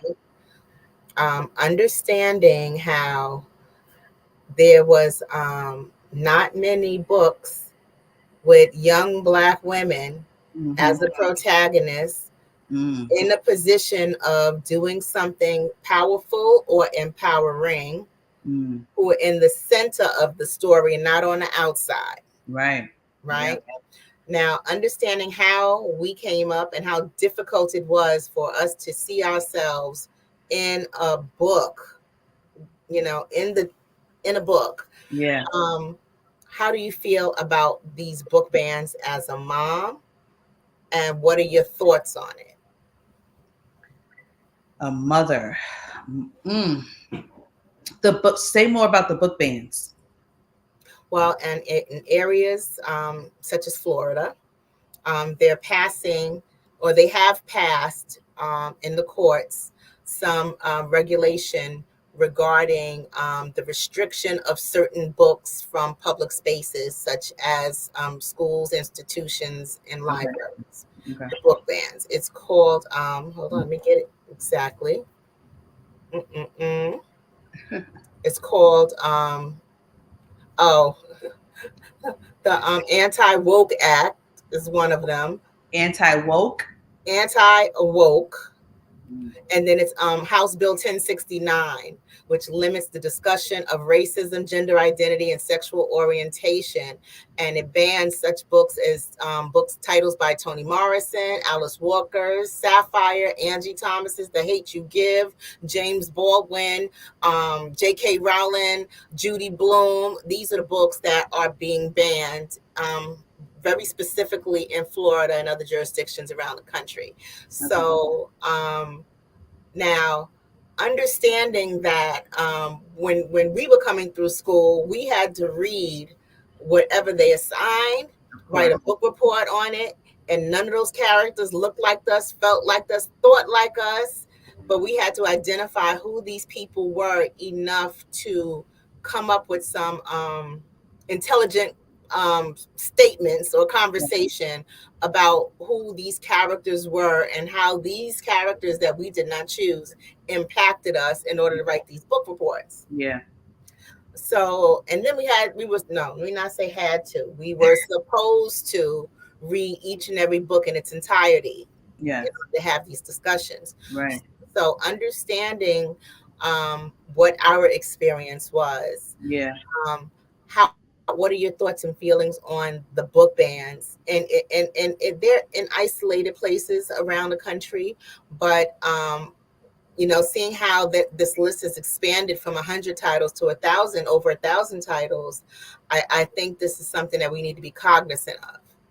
I definitely, for sure, think it's something that we need to be cognizant of. It is definitely something that continues to be on the forefront and not ignored. So we're here on the forefront, not ignored. When you talk about an era that we were raised in, the schools we went to, the books that we read, what we were expected to deliver on, master, and do really well. Of course, none of these people, stories that we read about, we can personally, none of them, but most of them, we can't personally identify with. What I will say though is we came from those humble beginnings that really made us who we are. So while those examples weren't there, your home life, the grit, all these things in your environment, they still poured into you and made who you are. So as a mom, my job is to still pour that self-worth and value in my children, my twins. And then it's 2024 now. The world is around the corner. It's so close. We can touch Europe, China, London. We can touch them all with a click of a button. So while the bans might be there, it still doesn't really limit things. We still have access. We still have access to a lot of, so it's not cool or great and we can't let off of it, and you still fight. And at the same time, you focus and put more energies to access to still being able to touch these people, because now we're so close. Now we have these things like the Black Business Network. We've got all different types of channel and networks, and we can easily connect with somebody that we wouldn't necessarily meet because of the World Wide Web. So right. It is definitely something to not ignore. We don't take pressure off. Anti-woke is hilarious to me. It's important to stay woke, obviously. But I definitely feel like a lot of parenting starts at home, and you instill in your children and your community to go out there and get what you want and utilize the resources that are available in 2024 to bring everything closer to you. Because Michelle Obama is only a book tour away. Read her books, sign up for her book tour. She's always, in circuit. A lot of our local activists that are in your local communities, they aren't that far. You can email them, you can do some things. So while our textbooks might look a little bit different, the world is vastly different. Right. One concern that I have is,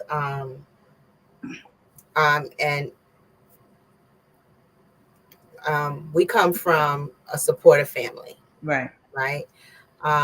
You went to an HBCU where you were poured into.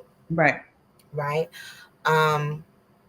We're still dealing with pockets of society where the schools are underfunded and the students are not getting the support that they need and the resources that they need.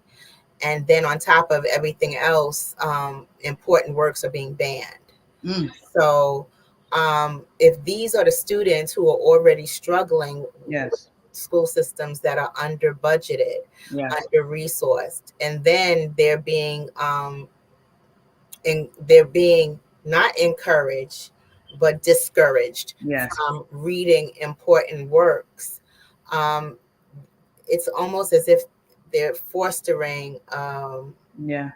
the ignorance. Yeah, for sure. It's like it's the economy, it's the separation of the classes, where it seems as though the middle class is just dwindling down, and it's kind of like the haves everything and the haves nothing, and that middle section is really becoming more obsolete. So I agree with you.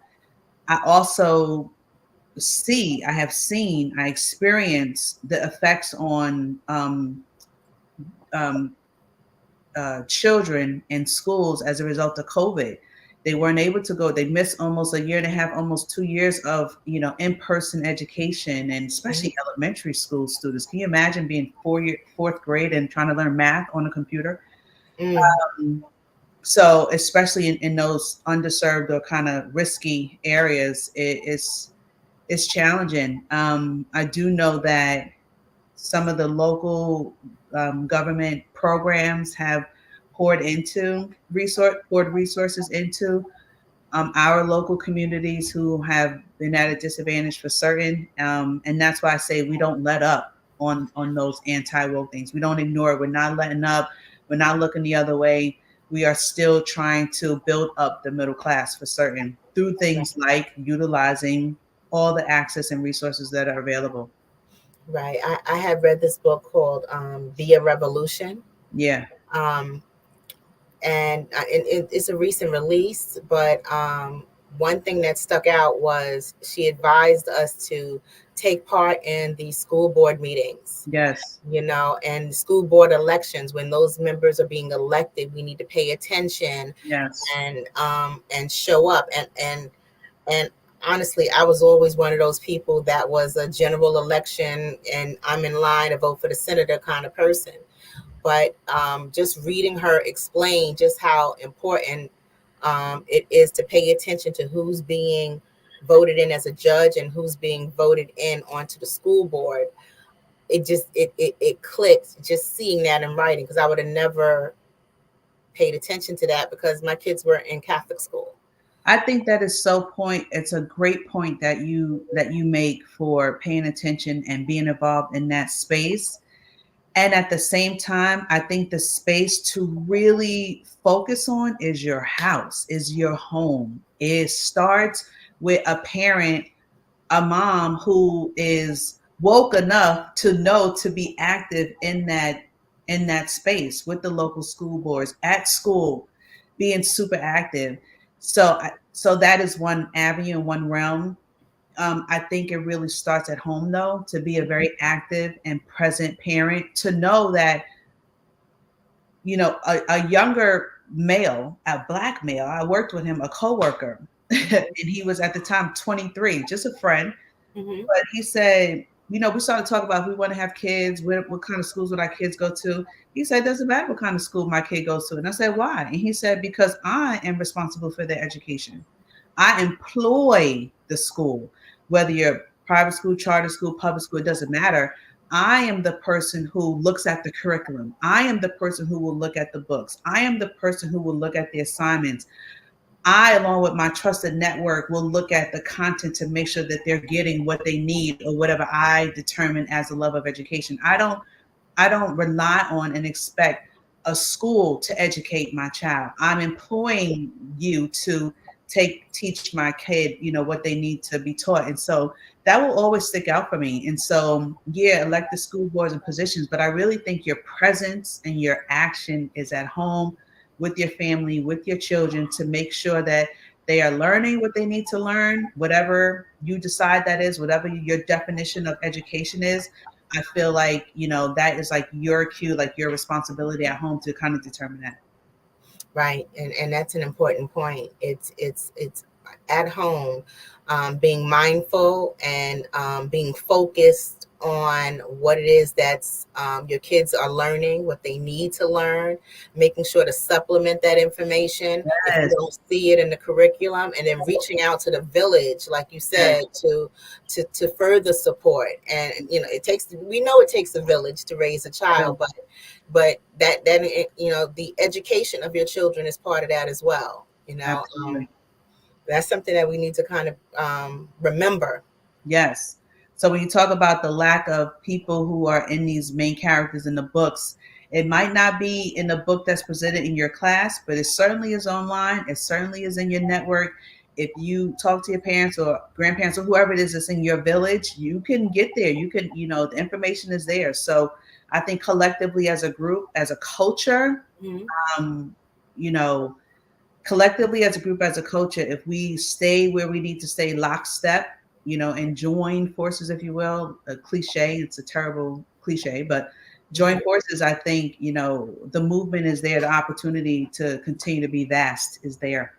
Thank you. Thank you so much, Ms. Tierra Turner. Thank you so much. Thank you so much for having me. And Domo, thank you so much for that introduction. That was amazing. You're very welcome. Thank you. Thank you again for coming, and we appreciate you sharing your expertise on the show. Yes. Genius is common, and I'll see you on the other side. I love it. Thank you so much for having me. You're very welcome. Hello, I am Dr. Eric Kelly III, the visionary strategist and founder of the Black Business Olympics. I invite you to showcase your Black-owned businesses on the Black Business Network global stage. The Black Business Olympics is a global Black business network platform that propels Black-owned businesses into the international spotlight. By showcasing your business on the Black Business Olympics platform, you can reach a worldwide audience of potential customers, partners, and investors. You can also establish yourself as a thought leader and expert in your field, attract lucrative partnerships, and more speaking engagements. In addition, the Black Business Olympics platform provides a valuable opportunity to connect and collaborate with like-minded entrepreneurs and business professionals from around the world. This can lead to new business opportunities, ideas, and relationships.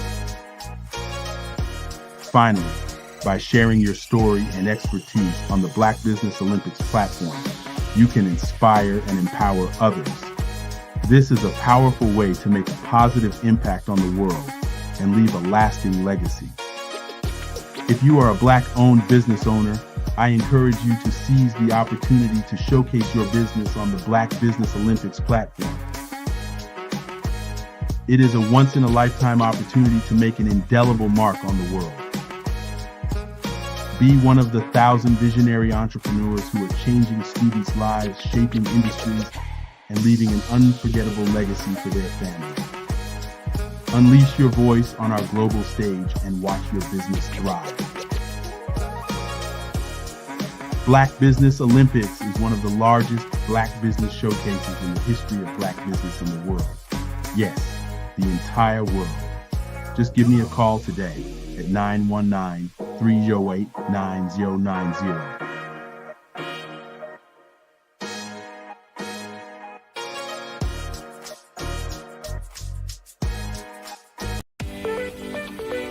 You are in the right place at the right time. The Black Business Network opens again for its Black Business Olympics, a 24/7 broadcast on business, strategies, global branding, social media marketing, finance, advertisement, and much, much more. Featuring the top, most powerful entrepreneurs and speakers and thought leaders from all around the world as they gather together for this phenomenal event. Join the Black Business Network streaming live into the metaverse, STEM City, USA, Black Multiverse, Pod TV, Roku, Hulu, iHeartRadio, Apple TV, YouTube, TikTok, Instagram, Google Podcasts, Facebook, LinkedIn, IBM TV, Spotify, and Twitch. Tune in today and be a part of this amazing movement. The Black Business Olympics welcomes you.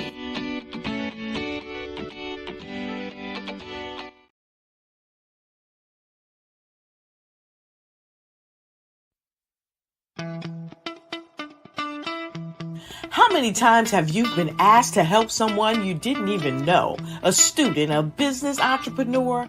Or did you ever even ask, where did they end up? that business, that friend, that entrepreneur. Well, just maybe they ended up in a gang, bankrupt, homeless, or worse, dead. Maybe they turned to crime, drugs, and alcohol. Did you ever wonder? Did you destroy their dream, or was your life always so easy? At the Black Business Olympics, we started a movement to help students complete. Give them hope and foster success. Help them to leave their dreams of providing laptops, computers, and up to $5,000 in scholarship funds. Today, we ask you to help a student, a business owner, or an entrepreneur to realize their dream by sponsoring them, supporting them, and buying from them. Consider this. With $1.6 trillion in our Black community, we only ask for a small donation for our students, our businesses, and our entrepreneurs. And you can change a life today. So I ask you, what are you going to do? Sit on the sideline and watch our students in high school be leaders, miss out on their dream from lack of resources? Or are you going to donate to the movement and change their future and yours as well? Give us a call today at 919-308-9090. Change their life by investing with action to the Black Business Olympic Fund. The Black Business Olympics, one of the largest business showcases of Black business in the history of the world.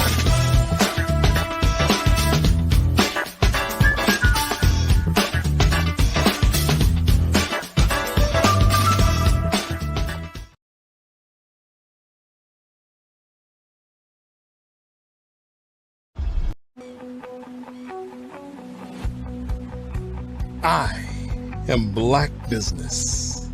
From the moment I wake until the time I sleep. Yes, I am Black business. I am Black business.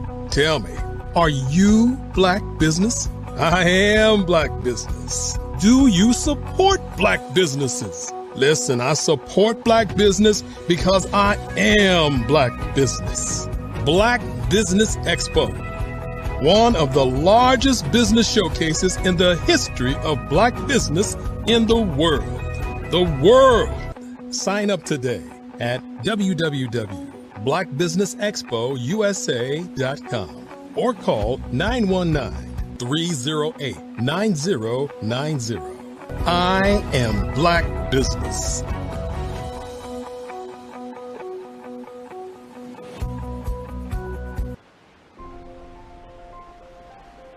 What if you could build your own city? A place where every child can find nurturing people to help them achieve their full potential. A place where every adult can access job training support, where health education is abundant, where social justice ruled the land. A place without limitations. Welcome. You have arrived at STEM City, USA. It is what every city should be.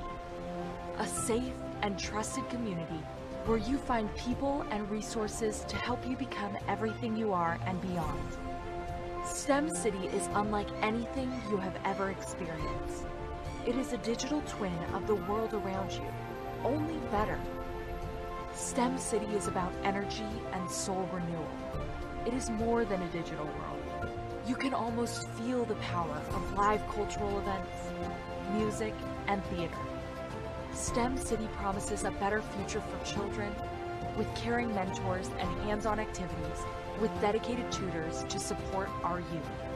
STEM City is your passport to a healthy lifestyle with weekly events addressing our community's many issues. STEM City is your financial well-being with helpful information on wealth management, career advancement, job training, and so much more. STEM City is the community you deserve. It is the city where your dreams can come true. STEM City USA, a place in the sky that is accessible to all who reach for the stars.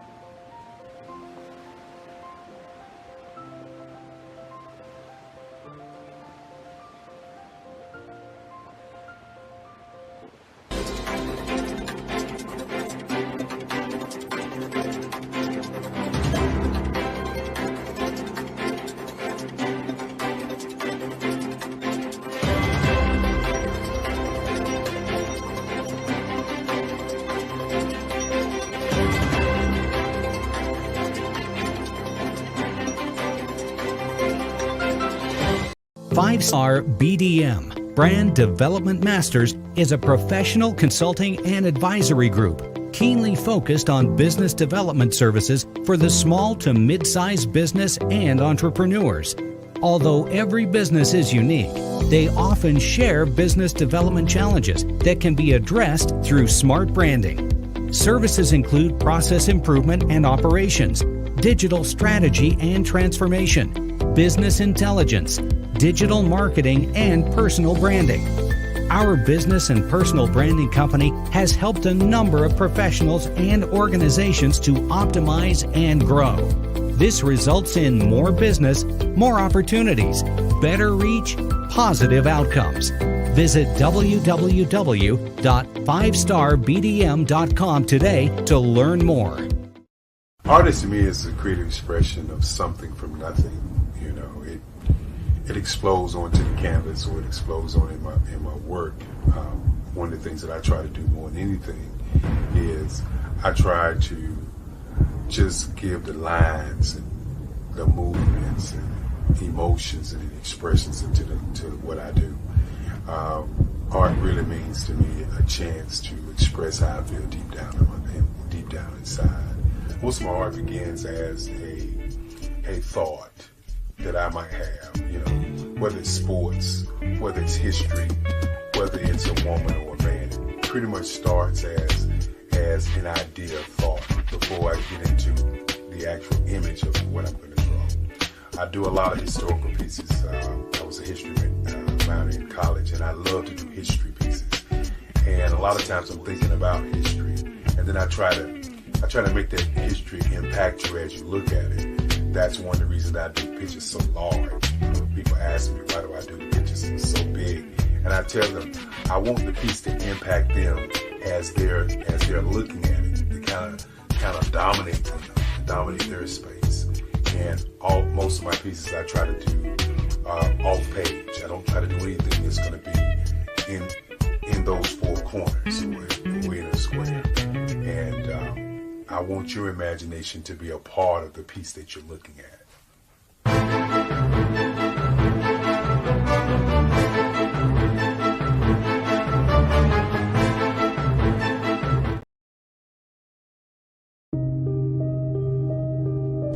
The Black Business Expo is changing my life.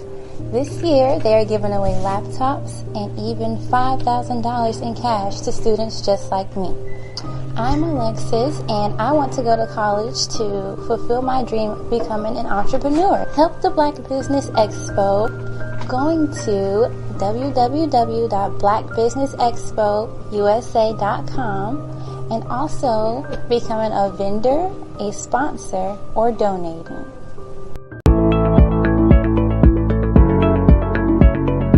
Prepare for what's coming and dominate in economic winter. Stand strong and thrive by showcasing your great products and services globally through the Black Business Network and Black Business Olympics. The Black Business Network has showcased over 2,000 companies with over $7 billion in sales each year. Over 10 million attendees have viewed the rebroadcast each month. Through the Black Business Olympics, unique styles of business training and mentoring are turning students into business owners and entrepreneurial warriors who will dominate in any economy. Gain the ultimate advantage of the Black Business Olympics, 7 days of unbelievable topics and speakers speaking around the globe. Donate your time and experience to provide expertise and scholarships to students worldwide and change the world. Now, more than ever, new insights, tools, strategies, and capabilities are needed. This is your chance for a major presentation to the world. Fill out the form and join the more than 2,000 speakers who have presented to over 200 countries. Join the Black Business Network streaming live into the Metaverse, STEM City, Black Multiverse Enterprises, Hulu, Amazon, YouTube, iHeartRadio, Apple, Facebook, LinkedIn, Pod TV, IBM TV, Spotify, and Google Podcasts. Sign up today. Spaces are limited, and we will see you there.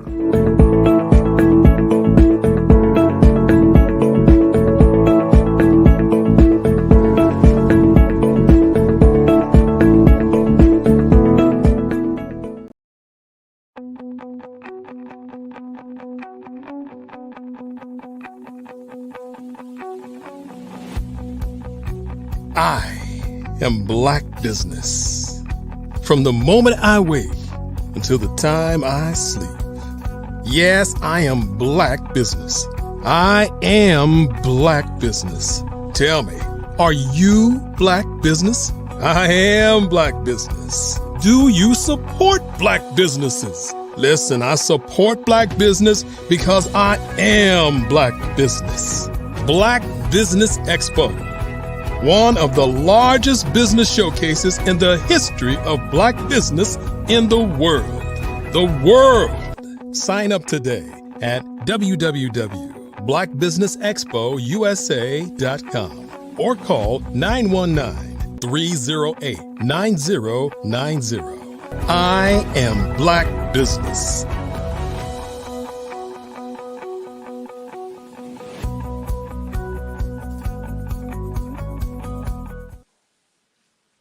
Good evening, business owners, entrepreneurs, thought leaders, and corporations. Welcome to the Black Business Network.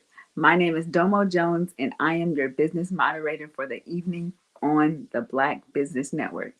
The Black Business Network is a 24-hour business network showcasing Black businesses, Black owners, entrepreneurs, and thought leaders worldwide. We have speakers from North Carolina, London, Singapore, Africa, Japan, and cities all over the United States. The Black Business Owner is a global network, global community sharing its business knowledge to empower, inspire, and educate businesses about businesses. Our keynote speaker is Lisa Gilliard. Lisa worked side by side with a team of social workers for 3 years before becoming an educator. In the beginning of her career in education, she was an elementary school teacher for 8 years, having taught children in grades 1st through 3rd. Since leaving the classroom, she has held administrative positions as a Title I facilitator, during which time she returned to college and earned her education specialist degree in school leadership and administration. She also became an assistant principal at the elementary level and is currently leaving her comfort zone to be an assistant principal at the middle school level. Lisa is not only an educator, but an entrepreneur as well.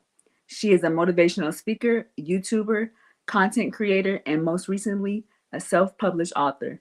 And she's been featured in 2 magazines. At any given moment, you can find her thanking God for another grateful opportunity to be a light in the world. She'll also be doing a fireside chat with Anisha Graves. It is my pleasure to introduce Anisha Graves. Anisha Graves has been married to her husband for 25 years. She's an educator, currently teaching kindergarten. Anisha loves all things home decor. At this stage in her life, Anisha enjoys spending as much time as possible with her family and friends, making memories full of good vibes only. I present to you Lisa Gilliard and Anisha Graves. Thank you so much for joining the Black Business Network. I appreciate all you guys. Thank you for having us. Thank you. Genius is coming, and I'll see you on the other side. Well, hi, Lisa. Hi, Anitra. How's it going? It's going good. How's it going for you? Very well. It is so good to see you. It's good to see you too. Yeah. All right, so we'll just go ahead and get started, okay? Okay, that's fine. All right, so self-published author, tell us about your book and what inspired you to write it. Well, I wrote a book called Kindness Confetti. It's all about teaching children, how to basically be a good human by simply just being kind to others. There's a lot of timeless reminders in here of just simple things that you can do to be a good friend. Mhm. That is so needed. And as a kindergarten teacher, I thank you for this wonderful work of literacy. I'm not sure what's been happening, but the students this year, and I can only speak for generally in where I teach and in my demographic area, but the kindness is more of a the me. And so, it's the sense of urgency for me, the focus on their self. So we're really learning about the kindness. We're doing more of the social emotional. And so my students love this book. So thank you. Yay. I'm so glad that they enjoy it because it starts super early, even before children go to school. Daycare, just getting along with another child in daycare, and then when they hit K3 and K4, and then wow, K5, they're in big school, Yes. so it helps, with just catching them at an early age and helping them with their social skills. Mhm. Definitely. So, putting it back on you as the author, though, can you share a bit about your writing process? Would I share a bit about what? I'm sorry. Your writing process. My writing process. Well, it's kind of, I don't know, there's nothing fancy about it or anything. I mean, I don't go like and walk around the yard like 18 times and stuff, or do it backwards or whatever, or do backflips down the driveway or anything like that, or have to have a special meal or anything like that, or wear my lucky socks or anything like that. My ideas tend to come to me as like I'm driving somewhere. Or if I'm in a conversation about something, so I feel like I'm self-diagnosed ADHD. So it's like something will pop into my head, from maybe a conversation that I'm having, and I have to immediately say, pause, hold that thought. I've got to write this down real quick, on my phone or whatever, and stuff to keep that idea. I have been sleeping, and have a dream about something or whatever. And as soon as I wake up, I'm like, hey, that was a pretty cool dream. Let me write that down. I might be able to incorporate that some kind of way into my book, So I don't know. And then just little experiences that I have, or big experiences that I have and stuff. I want to share that, in my next book or whatever. So, like I said, I really don't have a special ritual or anything that I go through. It's just like as it hits me, I try to get it written down as quickly as I can. Definitely understand that. It's like wherever it hits you, you kind of just grab it, make a note of it. Yes. Yes. Awesome. Okay, so with that, can you tell us about your journey as a writer and like how your background has influenced your work? Okay. Well, I recently shared my journey in a magazine called Bits and Pieces, just how it all started, with me wanting to write a book. I've been wanting to write a book for what seems like forever. I just didn't know what to write about and stuff.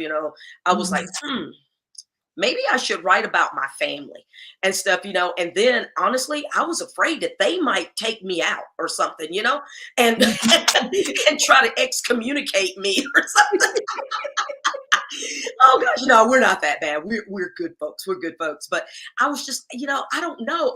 But I did worry about, sharing something that maybe a family member didn't want to have shared and things. So I was like, nah, maybe I better not write about family or anything like that. So I got to thinking about just how much I spend time as an educator with children, and just trying to help them navigate life and navigate the waters of day to day, conflicts and resolutions. They struggle in that area. And of course, I don't always like to blame things on COVID, but there are some things that I feel like I have to lay at the lap of COVID, that our babies lost some socialization, during that time. I mean, school got hijacked, early on in, was it 2020? And then, it was kind of unstable for the rest of the school year. And then we came back in for the next school year, just kind of staggering back in, and stuff. And then a lot of our students who truly needed to be in the classroom for that face-to-face, one-on-one type of instruction were the children who chose not to come back face-to-face. They chose to do school online. And I'm not trying to bash online learning by any means. I realize that was, in probably 95% of the cases, that was the best thing for the family, just because of even their job situations and stuff, and maybe they were going to have to be working from home as well. So it was best that everybody just stayed at home, or if there was like an illness or something in the household and they couldn't take that chance of someone getting exposed, and stuff. I mean, I really get that. However, there were some children who truly needed to be there in the school and continuing to develop their social skills. And so some of those kids weren't there to get those social skills. And so to me, it's amazing. Even earlier today, I was just thinking that how we are like 2.5 or so years removed from COVID, but I can still see some of the effects of it, even in my middle schoolers, because I think about how they were probably in 4th grade, or so when all of this was going on, or 3rd grade even, and stuff, so they missed a lot of key stuff, and the biggest piece I feel like is socialization and being around other kids and learning how to solve problems, how to work through conflict resolution.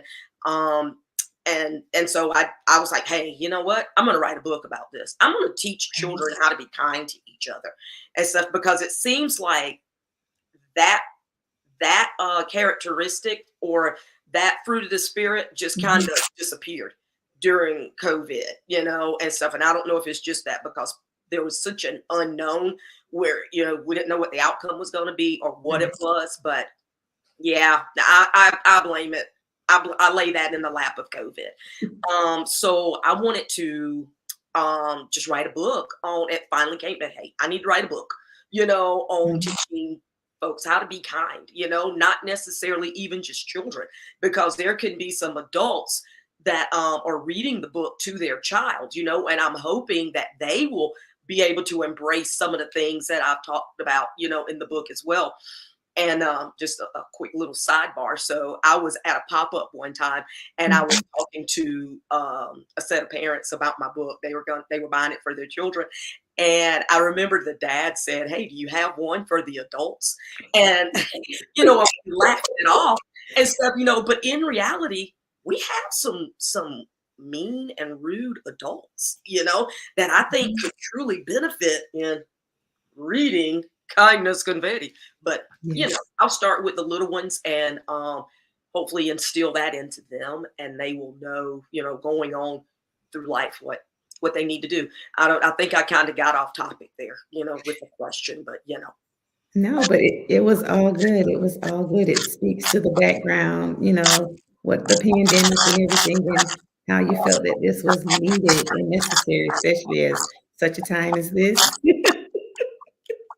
Absolutely. And I don't know if you've noticed, but it seems like there's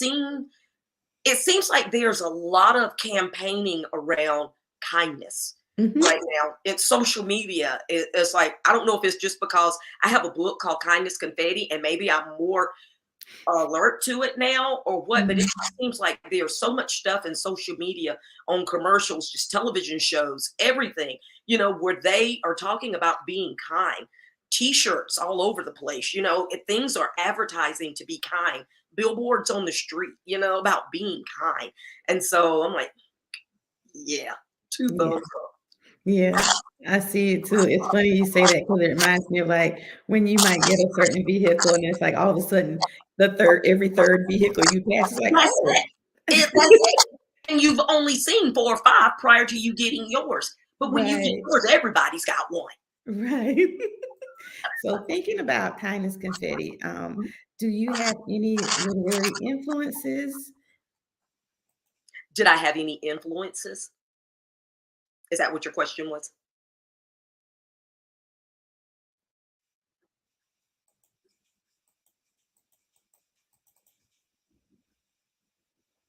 Did you hear me? I'm sorry. I'm sorry. It's okay. I think we froze or something there. I Okay. think we Can you repeat did. that question for me again about influences? No problem. Do you have any literary influences?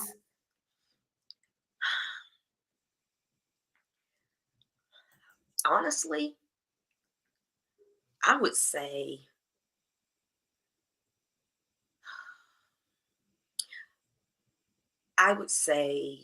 Dr. Seuss.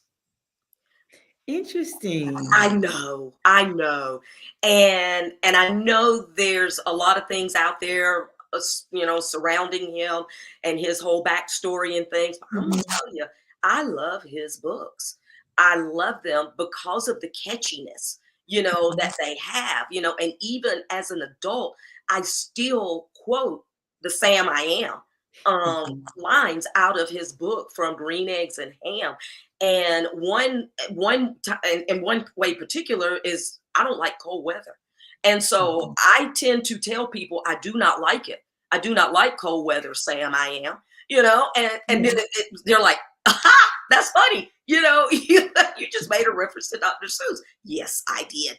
I think that's interesting. I think that his rhyming words and stuff were used in a way to help children learn how to read and to even have a love for reading Mhm. because it was funny sounding and some of the words even didn't sound like real words, and stuff, but it was Yeah. just repeated over and over. And I I go back to when I taught second grade and I had a little friend named Quay, and Quay was struggling to read, and Quay always wanted to read a Dr. Seuss book Mhm. because of the funniness of it and stuff. Even if he was just looking at the pictures and stuff and just saying some of the sight words that he had memorized and things, Quay always wanted to read to the class during reading time. And so I was like, Quay, we need to work some more on the book that you want to read, before you get in front of the class. Let's Mhm. practice some more. And it was just like divine intervention. There was a day I was working with a small reading group, and one of the children at my table, tapped on the table and said, Miss Gilliard, Quay is reading. And I'm like, "Ugh, Quay is reading, y'all." And the whole class was like, Quay is reading. Quay is reading. Oh, yeah. It was so exciting. And it was a Dr. Seuss book. Wow. And he loved that book. And so, I mean, I let him take it with him at the end of second grade. Here's your book. You learned how to read this book. So I would say him. And I like a lot of stories that teach a lesson. That it's like a moral of the story, like Recess Queen, and how Mean Jean is so mean to all the kids at the school except for this teeny tiny Katie Sue, who's the new student on the schoolyard, and she comes in and she's trying to be friends with everybody. She's new, she's about this big compared to Mean Jean. Mean Jean thinks she runs the playground, she thinks that she runs the whole classroom, the entire school, and things. And so the two of them end up teaming up.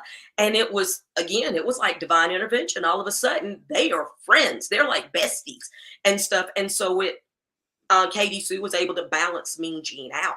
And so Mhm.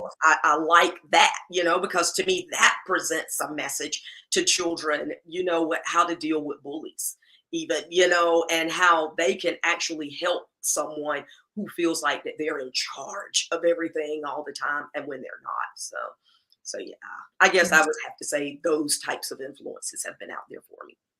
Okay, I love that, and that is a great segue to my next question. So, in what ways do you think that literature can contribute to discussions about social justice and racial equality? All right. Well, specifically, I feel like Mhm. kindness confetti has several parts in here. There's 5-6 parts to it. Like I say, that has like timeless reminders of how to walk through your daily journey, of life. There's a section called hard work pays off. Mm-hmm. You work hard, you expect a reward, being respectful, not arguing, being a good friend, and encouraging others. And I tend to think about situations where as far as like social justice, I feel like there's some things that are in the media, that our children are watching, where they're seeing where certain demographics of people are being treated in a different way than others and stuff. There's been violence, even towards them. And I tend to feel like, if they are preloaded with some things with kindness, that are about kindness, that we can kind of, eradicate this, well, we may not eradicate it, but at least get started on it, give them an opportunity to start kind of seeing things through a different set of lens. My one part in particular on my story, if you will allow me to read this one section, I'd really appreciate it. Then I can circle back to talk about how I feel like it helps with social justice. Yes, please. So this particular section, here we go, is called Be Respectful. And it says, to be respectful means to respond positively and appropriately to someone. You show respect by listening to others, by showing them kindness, and by showing that you care. Always do what you say that you'll do. That means that you'll keep your word. That's important, and it adds integrity to your characteristics. Integrity is a big word that means you are an honest person and you can be trusted. Always say please and thank you when appropriate. Respect yourself by eating healthy foods, fresh vegetables, and fruits. You also respect yourself by wearing appropriate clothes that do not have words or symbols that may offend your friends. Always respect authority. When your parents, teacher, principal, trusted adults, or police officers ask you to do something, do it without asking questions. Use a gentle voice whenever you want to express your concerns or opinions. If you feel uncomfortable doing what is being asked of you, tell a trusted adult immediately. Now, as far as that goes, again, back to social justice. Yes. Being respectful of others, where it says to respond with a kind voice, a gentle voice, excuse me, use a gentle voice whenever you can. Sometimes I experience children who, when they're in trouble for something, then they want to tell their side of the story immediately, and sometimes it's it wasn't me, I didn't do it, Miss Gilliard, it wasn't me, it was and things like that. So I'm like, whoa, bring it down. Let's talk about, calm down, number one, and now let's walk through this, discuss it, and what's happening. What happened first, then what happened after that, and stuff. So let's, number one, talk to me in a way that's respectful, so that it won't get you in any more trouble than you already are in, and things, and just thinking about it, calm down and let's get your thoughts together and tell me what happened. Not always just jump into conclusions about, or you're not going to believe me, because you're going to believe so-and-so over me, or whatever. What makes you think that? I'm a fair person. I just need to hear all sides of the story. And so I think, again, just checking your voice, checking your body language. And again, if someone is asking you to do something that you're just flat out not comfortable with, you need to tell an adult, and you need to tell them immediately. I'm not going to ask you to do something that I know is wrong, so, but if someone does, you need to let us know. Love that. I love all of that. Yes. Now, in keeping with kindness confetti, and I'm aware of some of the characters that you have in the book. I love your characters. Can you share your perspective on the importance of diversity and representation in literature? Diversity is huge for me. When Mhm. I was writing my book, my illustrator and I had lots of conversations about what I wanted my characters to look like, who I wanted them to represent. I wanted my book to be all inclusive. I wanted it to have Black children, white children, Latino children, Syrian children, Dominican children, people from everywhere are represented in this book. Boys, girls, children who have disabilities are represented in the book. I have a character here who is wearing a hearing device, to help him to be able to hear what the teacher is saying to him so he can get an equal opportunity in his education as well. My illustrator and I talked about having children who have a hard time making friends and how they may possibly, like just sit on the buddy bench, during recess because they're afraid, to step outside of their box and try to be friends with someone. They may be feeling some kind of way about themselves. And so this book talks about like who are some key people that you can look for to be friends with. And it's wonderful to have a diverse group of friends. Each section also has reflection questions on it. And so on one of the sections where it talks about being a good friend, one of the questions says, why is it important to have a diverse group of friends? And I just shared my story with a group of second graders Tuesday morning. And I asked that question to one of the students, and she very boldly said, it doesn't matter if my skin is tan and my best friend's skin is brown. We're still going to be friends because our heart is the same. And I was like, oh, how sweet. You know what? I got 8-year-olds that understand how this works. Why is it so hard sometimes for adults to understand how that works? And so anyway, but I just thought she had a nice little spin on her response. I like that. And also in that particular section about being a good friend, it talks about it's helpful to have a diverse group of friends because it'll help you be more easygoing and more sympathetic towards others. And again, I asked students, exactly what did they think that meant, or why did they need to have a diverse group of friends, and a couple of kids responded on that one, to say, and one I thought was so cute. She said, well, I don't want all my friends that look like me and stuff, because I want to learn about other kids and their background. And I thought, wow, that's pretty heavy, coming from a second grader, so I was like, that's what I'm looking for.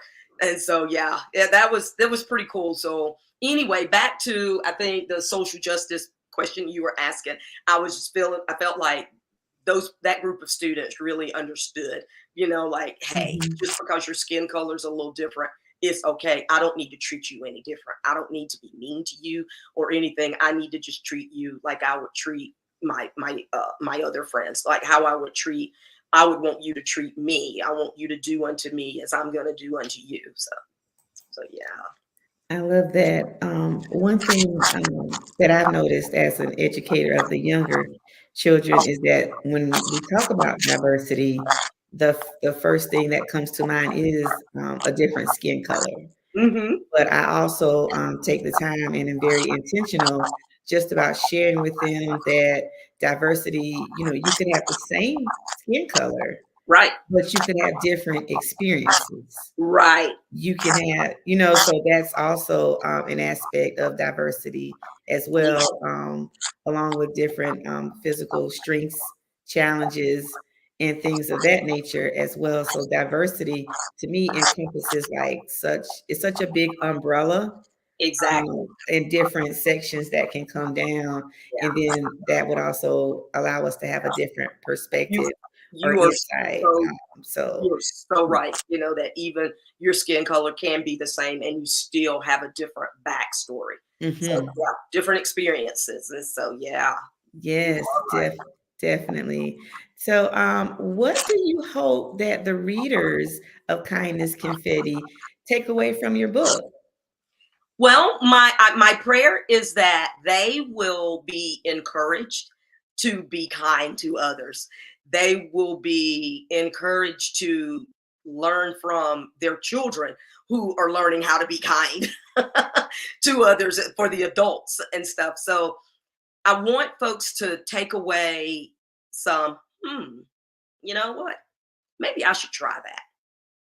And maybe, I can do a better job at being kind to others and having folks be kind to me as well.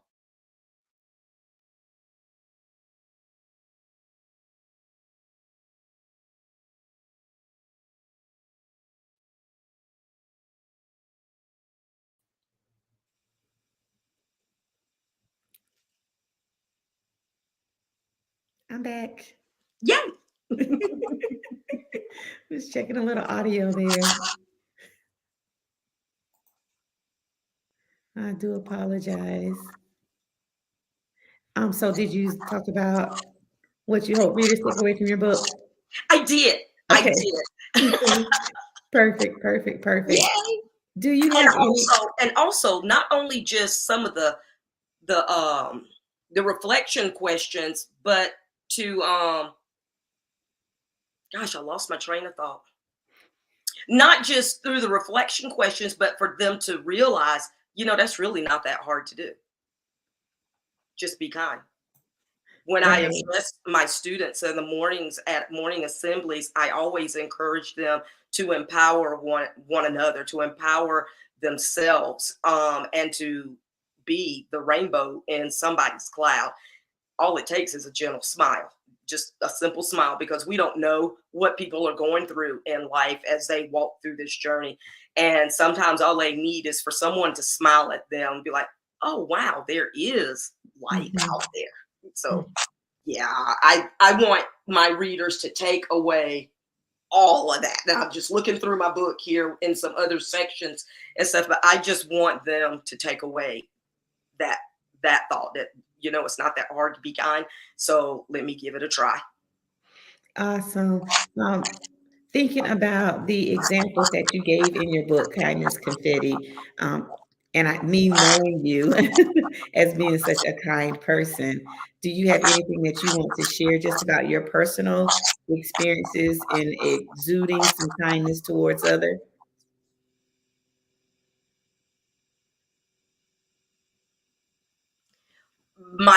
Pretty much my personal experiences have been just like I said, with working with children and teaching them conflict resolution. Even this morning I explained to some girls, hey, you don't have to be friends.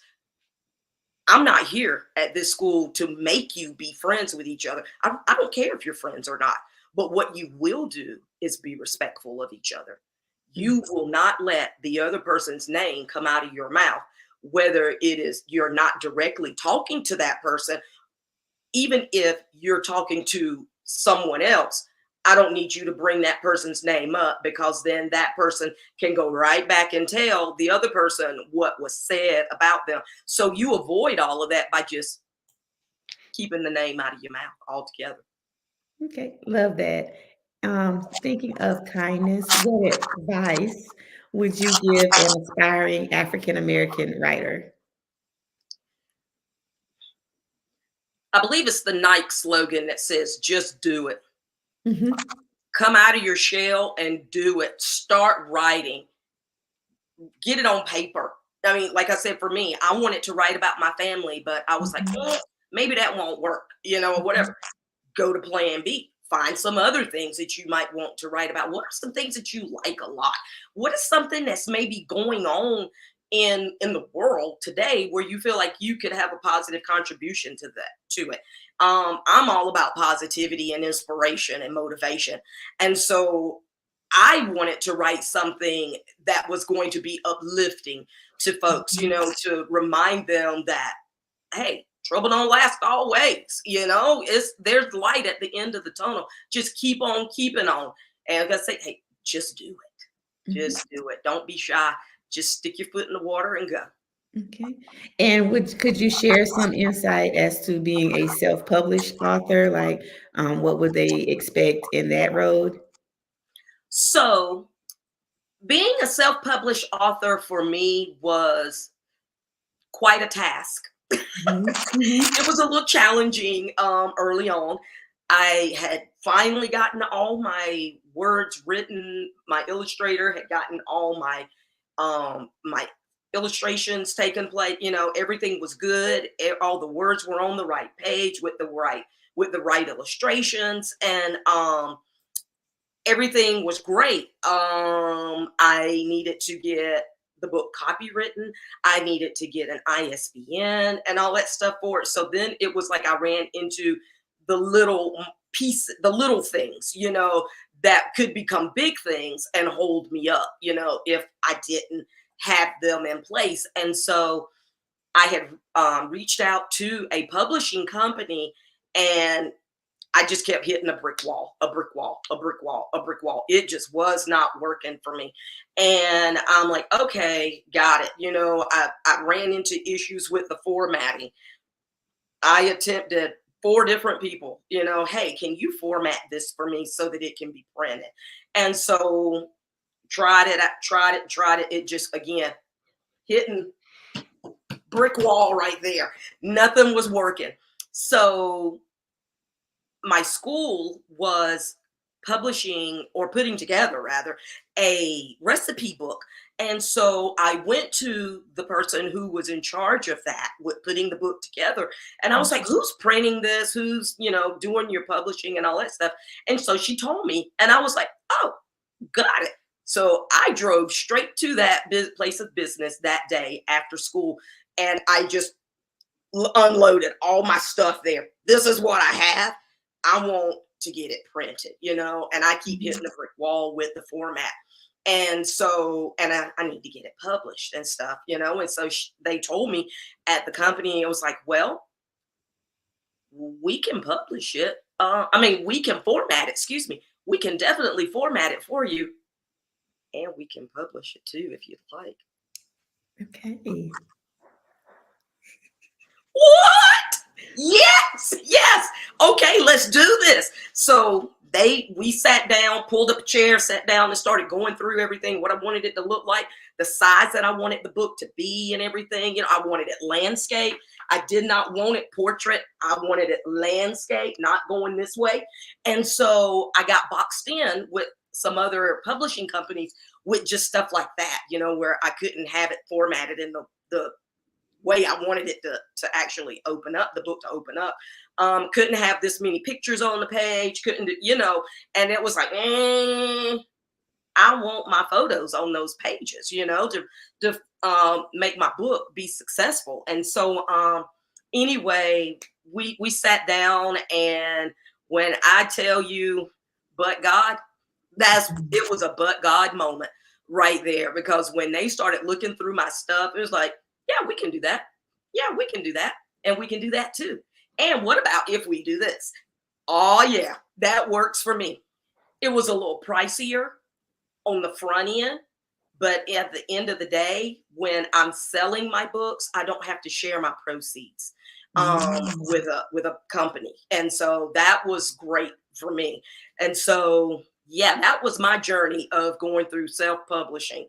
So if anybody else is out there struggling and stuff, you know, self-publish, and it's all good. Got you.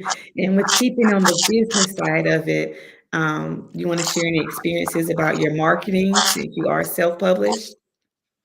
Marketing is going well. I actually got a contact from you, from a young lady who was able to set up my website, which is absolutely amazing. Go check me out at smilewithme2023.com. 2023 is very important to me because that is when Kindness Confetti was birthed. It came to life in 2023. So that's why I have that in there. But go check us out. Scroll through the website. You can order the book on there. I don't know if you had asked me about that or not. But you can order it on my website. They're $10. And then there's tax and a small shipping and handling fee on there if you order from the website. So yeah, I do a lot of pop-ups. Check the website to see where I'm going to be at.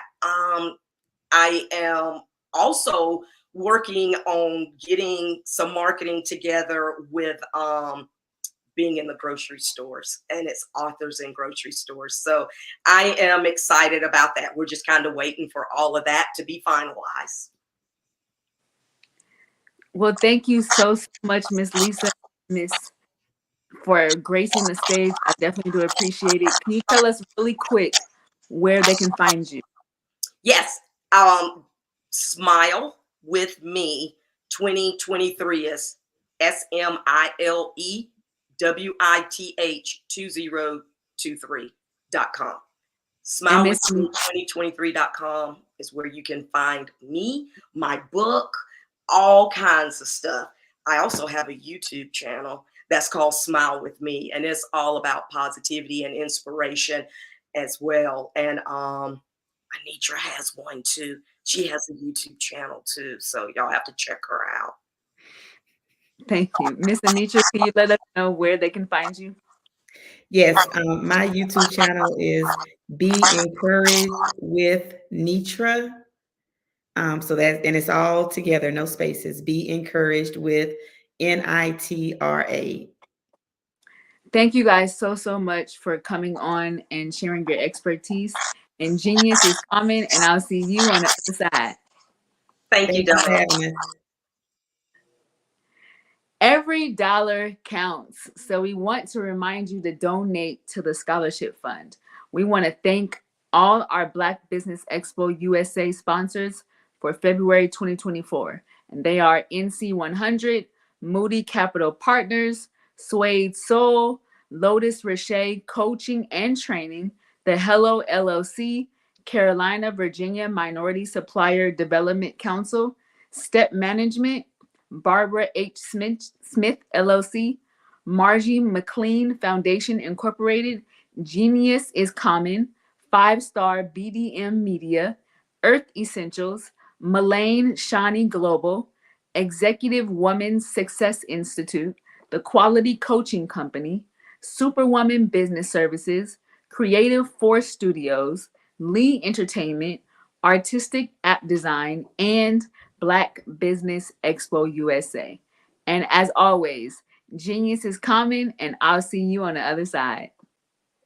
Hey everyone, it's Grant McGaw, CEO of 5-Star BDM and host of the award-winning Follow the Brand podcast and TV series, where I help you to build a 5-star brand that people will follow. My genius is personal brand development through intelligent communication and helping you achieve your business and career goals. I am a requested speaker on digital technology and brand development issues. I want to work with you to increase the value of your current opportunities while attracting new ones. Every one of you is unique, and we all share challenges that can be addressed through smart branding. As a super connector, I work with you as an executive coach to guide you along the complicated business and career development road, providing the enhancement tools and information you need to succeed. Together, I will help you succeed in today's challenging business climate. I will evaluate and measure your progress.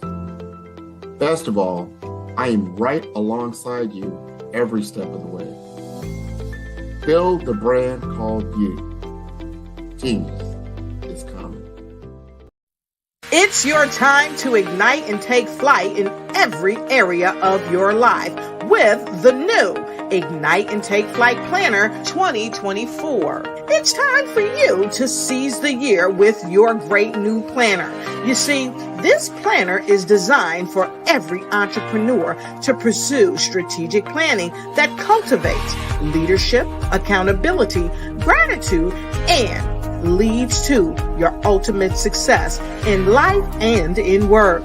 With sections that help you with your project management, habit tracking, resources, and coupon pages that are second to none that empower each entrepreneur to make their mark, get noticed, and take charge.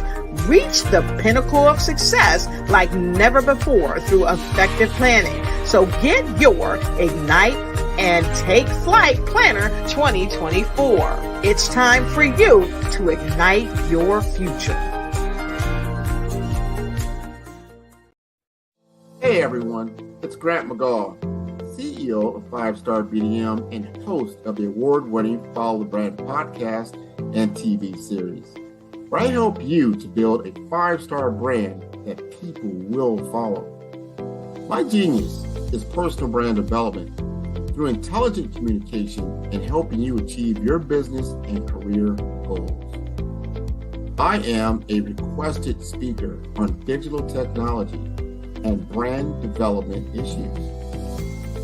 I want to work with you to increase the value of your current opportunities while attracting new ones. Every one of you is unique, and we all share challenges that can be addressed through smart branding. As a super connector, I work with you as an executive coach to guide you along the complicated business and career development road, providing the enhancement tools and information you need to succeed.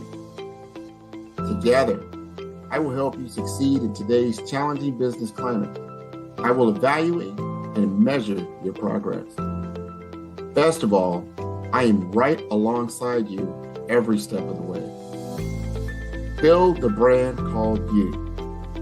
Genius is coming. Phenomenal Tanya T. Wise, who is here from the great state of Maryland. Tanya, welcome and thank you for being with us today. Can you indulge our audience a little bit and tell them just a little bit more about who you are and what it is that you do? Well, I love being able to talk to people and have a magnetic attitude, being able to just show them. So I always like to say, level up is Coach at Tanya T. Wise here. So can you tell our audience, just give them a teaser about what your presentation will be about?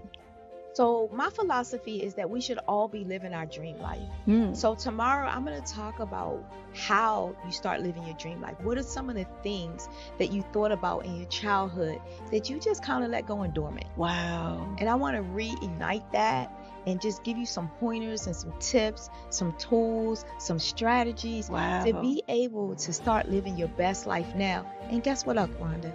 And leave an inheritance for your legacy. Oh my goodness. Okay, I know that's resonating with a lot of people. I've heard that you have a dynamic coaching program. Can you tell us a little bit more about that? Absolutely.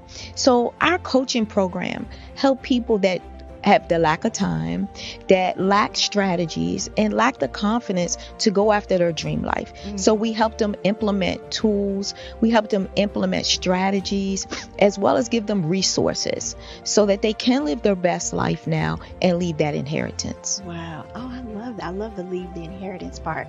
Listen, you are dropping some major nuggets, and I know a lot of what you're saying is resonating with a lot of people, but I think we're all curious. How did you even make this transition into the speaking and coaching arena? What's the story behind this? So I started out in finance, and I realized that a lot of people don't necessarily go after their dream life because of the lack of finances or the education behind finances. But it wasn't until I lost my firstborn, my only son, that life changed for me. And where I was going after it all, living the corporate life, hit my 6-figure income and living in my dream house with my dream man, driving my dream car. I nearly lost it all when I lost my son. And so I realized it only takes one financial catastrophe that can change your entire life. That's what made me start All New Beginnings. Because no matter what's going on in life, there's a new beginning. And because of that, we develop a program called Wise Minded. My little slogan is, don't just dream it, let's live it. If they want to connect with you or work with you, what is the best ways for them to be able to do that? Well, for my social media guru, you can connect with me on every single social media platform as Tanya T. Wise.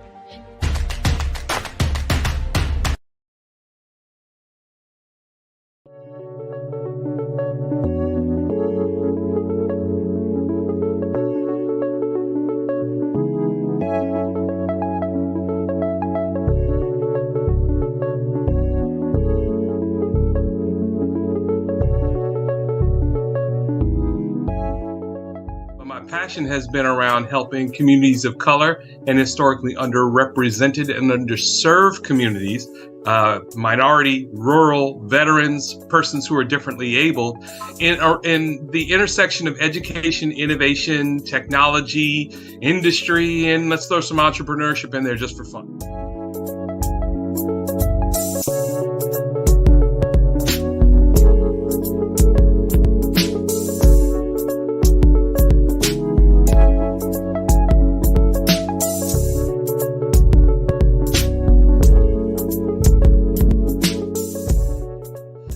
See more around innovation, incubators, accelerators. I love the idea of going from innovation to commercialization.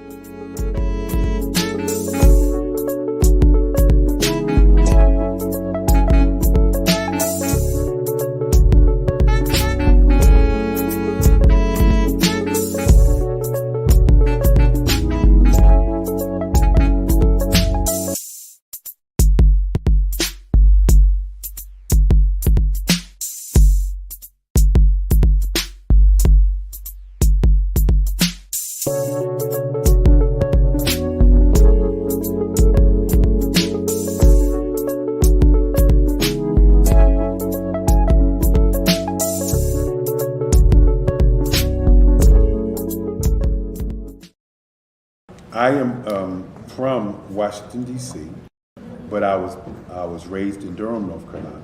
I came to Durham when I was about 5 or 6, and then I traveled back and forth to D.C. because it's where my people are from.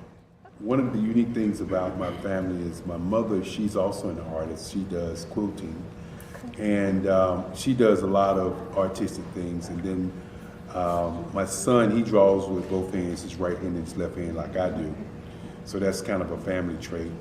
And then my other son, he's a videographer, and my daughter, she works, she's a regional vice president for Sunglass Lab. When you start out drawing and sketching, you want to continue to explore, each avenue. I do pastels, I do pen and ink, I do painting, I do acrylics. I haven't done oils yet, but I try to do all facets of art. What I say to a lot of times to people is, you can't put yourself in a box when you're an artist. You have to explore. And over the course of my life, I've tried to explore different mediums. I also do sculpture as well. I choose my subjects by the intensity that they have in their faces, or the intensity that somebody is moving, because I do more than portrait drawings. I also do I do abstract, and then I do figurative drawing also. Well, what happened in this particular show is that I started out trying to come up with something that would be a little bit different than what everybody else is doing. So I was working on a Barack Obama show, and they wanted me to do some paintings of Barack. And so what I did was, because of the deadlines, I kind of did it kind of fast. And then I realized when I was doing it fast, I enjoyed it. And so then I started doing other pieces the same way, and I started to enjoy those pieces also. And so I came up with this particular style, and it's a style of lines and colors. And what's interesting is that when I was in college, I did a show called Lines, Colors, and I talked about the boldness of the blacks, the hotness of the whites, and this is how this has come about, later on in my life. And the colors comes from a lot of the entertainers that I work with, where they wear different colors. They don't wear, your plain reds or your whites. They wear different colors, and so that's also another piece of what's giving me the colors. The subtitle of this show is Faces That Speak Life. That's real critical. Faces that speak life. Each one of these pieces is a life source and a life energy that's being put on display for people that are looking at it. I always say in terms of my art, it's not important that I draw them. It's important what you get out of what I draw. I don't try to just draw it because you like it. People wanted me to do prints. I didn't do prints. You know, people want ask me to do different people, but the people that I choose are people that make a difference in the lives of people in the world. So the human landscape idea was, again, as I say, the lines represent your emotions, it represents your ideas, and it represents your journey as a human being. And that's why you get the different pieces and the different looks. And as you notice, I try not to do one look that looks alike another look. And that's what's the most important part of this show. Did you know that approximately 333.34 million businesses exist today, according to a report from 2021? And you may be one of those businesses, or maybe you're not in the business market yet, but you're aspiring to be a business owner. Well, guess what? You're in the right place at the right time. Because let's face it, everything is about timing and opportunity. Hi, my name is Dr. Lotus Richey, and I'm the CEO and founder of the Lotus Richey Coaching and Consulting LLC, along with the Lotus Richey Ignite Show. 15 minutes of success with Dr. Lotus Richey, as well as books to boom your business and bring who you are. And today, I want to bring this amazing message to you about the Black Business Network and the Black Business Olympics. See, the Black Business Network and the Black Business Olympics is designed to help people just like you, that's right, that look like me, to take their business to the next level. Not just in your front yard or your backyard, but globally. The Black Business Network and Black Business Olympics is designed not to just help you survive, but to help you thrive. So join us today as we come together with businesses all around the world to support our students, our children, our young teens, our young entrepreneurs. What we do is we come together to help raise funds for students who are aspiring to be business entrepreneurs, who are aspiring and who are thriving in college. We endow them with a wonderful opportunity to gain scholarship of either a laptop or several thousands of dollars. And we invite you to help be a contributor to this amazing opportunity to help someone that looks just like you. So join us today at our website and let us connect with you and help you ignite and take flight in every area of your life on the Black Business Network and the Black Business Olympics. I'll see you on the other side.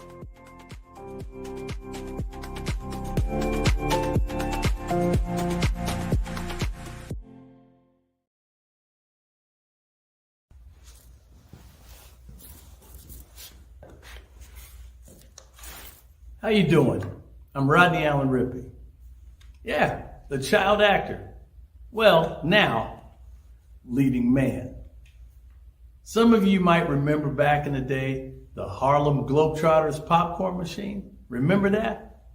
Well, it was a Saturday morning special that would come on, and I was there with Geese and Tex and Meadowlark Lemon. Remember the show?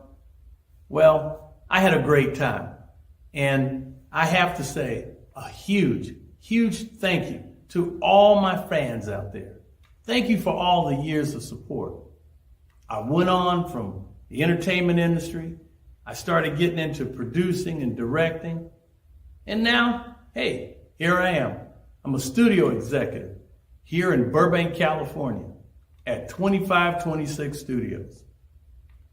I have to say, it's been pretty good, but the best is yet to come. Please stay encouraged. Keep reaching for your dreams and never forget that genius is common. Remember that. Genius is common. No matter what anyone says to you, no matter how tough the road may get, keep striving. Keep reaching for your dreams. And always know that you are worth it. Everything that you put into yourself, everything good that you pour into your life, you are worth it. And when the times get tough, when things don't go exactly right, it's okay. Dust your shoulders off. Stand up strong. And remember, genius is common.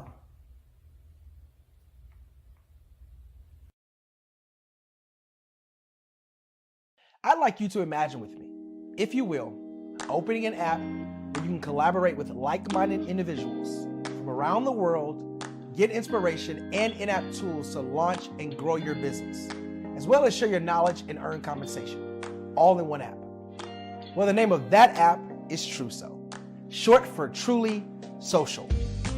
Hi, I'm Matthew Newman, the founder and CEO of Truso. A new concept in social media, Truso is designed from the ground up to be a platform that's both social and empowering for all its users. How exactly do we do that? I'm glad you asked. First, Truso brings the world together via video. Psychologists assert that video provides a significantly more effective connection than audio only. When you enter a community on Truso, you're face to face. Second, on Truso, you don't have to have 1 million followers to monetize. Our business model allows all hosts and moderators to monetize, no matter the size of your following, by 1, producing fee-based content, and 2, inviting others to join the platform as subscribers. Even more, Truso has an in-app resource library with over 100 free resources, forms, and documents to help you build your brand and grow your business. Third, Truso is inclusive. The deaf and hard of hearing communities make up 360 million people worldwide. Unlike audio-only apps, Truso embraces its community, providing a networking platform that allows them to participate via video and closed captioning. We even have a deaf and hard of hearing foundation in the works as well. Fourth, Truso is both social and safe. We refer to Truso as a virtual extension of the beauty shop, barbershop, and brainchild of the community. A place where there's laughter, along with wisdom, growth-oriented conversation, and genuine connections in a safe space. Truso even has proprietary security to ensure we maintain a safe environment for everyone. Where are we at now? Truso is live, y'all. We've launched in beta and we're acquiring users daily. We have an incredible development and marketing team, plus amazing celebrity influencers at the table, helping us spread the word around the globe, beginning within the African diaspora and beyond by creating a safe space for growth, connection, and collaboration. We're truly excited about Truso. We've created something special for which there is a global market. And we invite you to embark on this journey with us as a shareholder. The future for Truso is truly bright. Join us and let's go there together.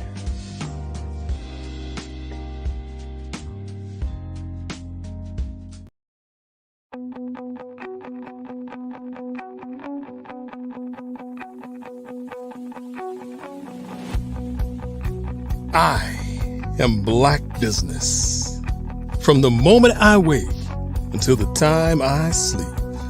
Yes, I am Black business. I am Black business. Tell me, are you Black business? I am Black business. Do you support Black businesses? Listen, I support Black business because I am Black business. Black Business Expo, one of the largest business showcases in the history of Black business in the world. The world! Sign up today at www.blackbusinessexpousa.com or call 919-308-9090. I am Black business.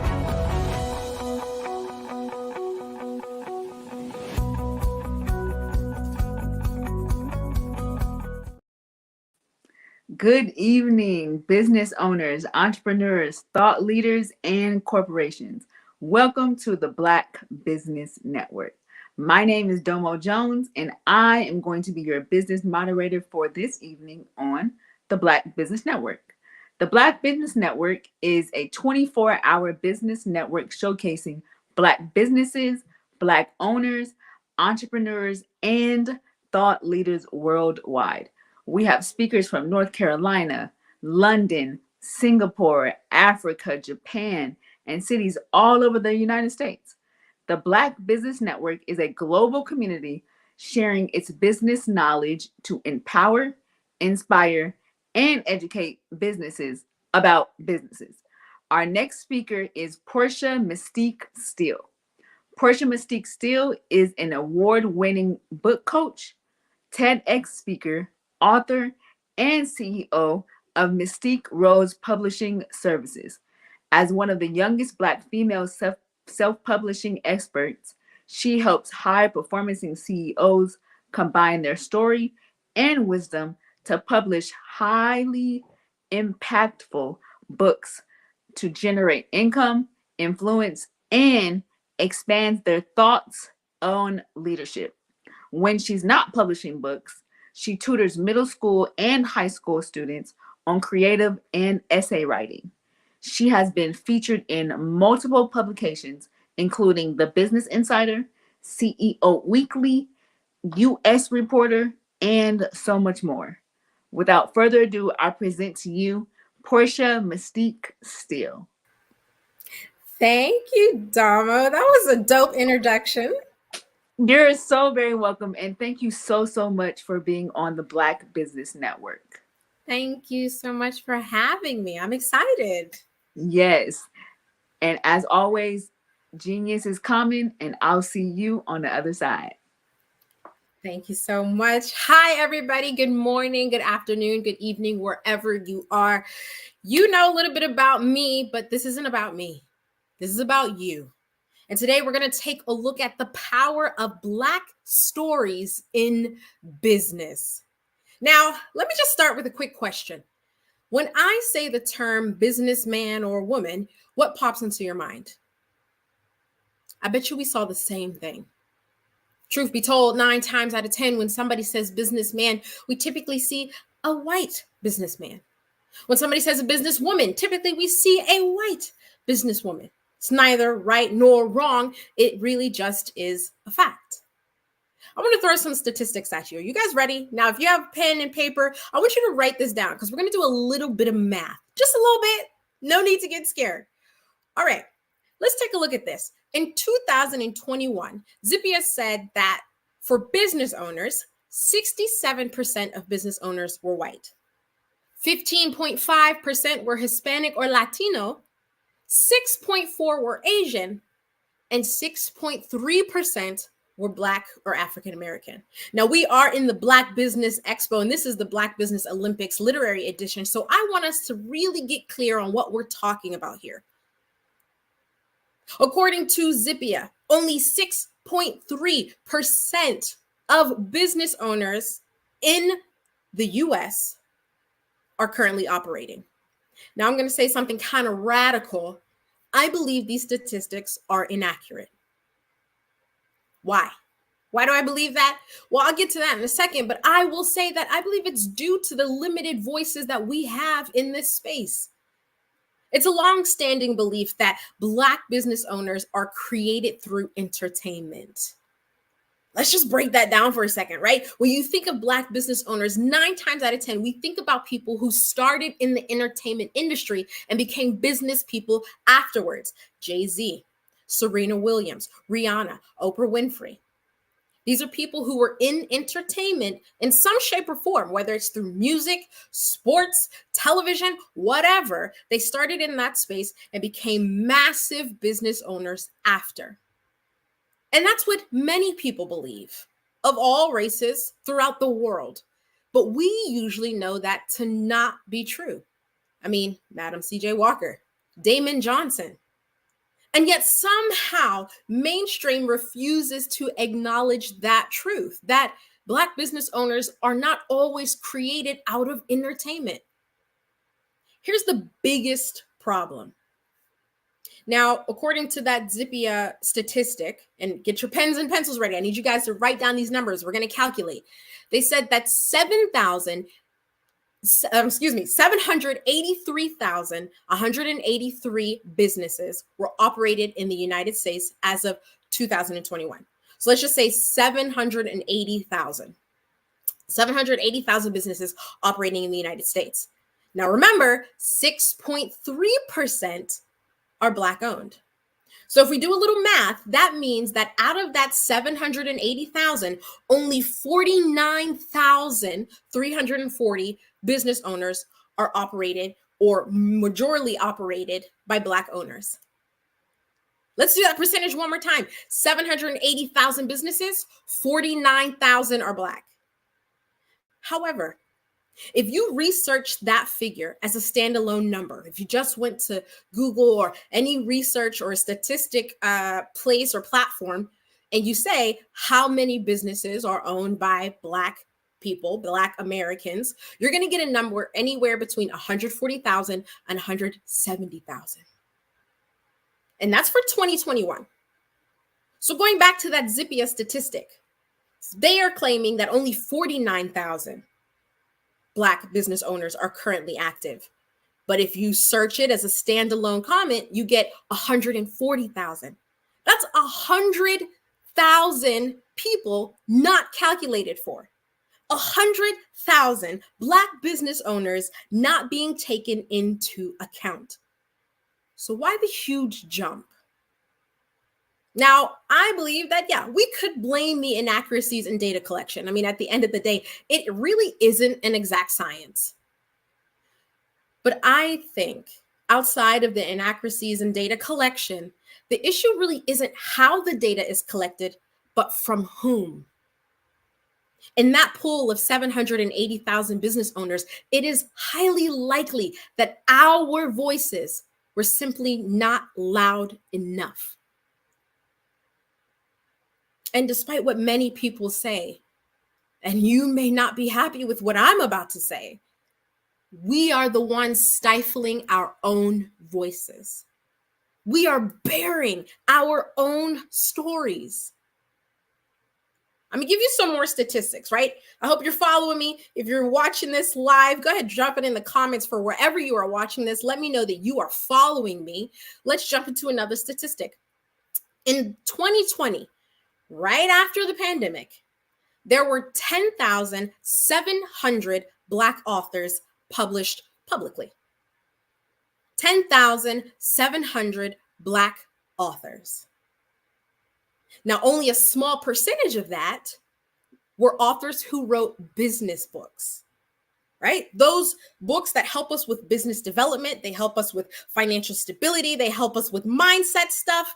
Out of those 10,700, only a small percentage, less than 3%, wrote business books. Ladies and gentlemen, that is a problem.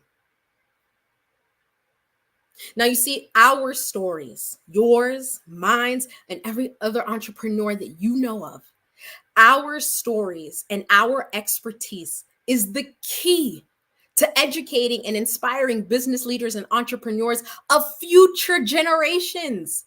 I'm going to say that one more time. If you haven't written this down, do that. Our stories here and our expertise here is the key to educating and inspiring business leaders and entrepreneurs of future generations. And yet, we don't share them.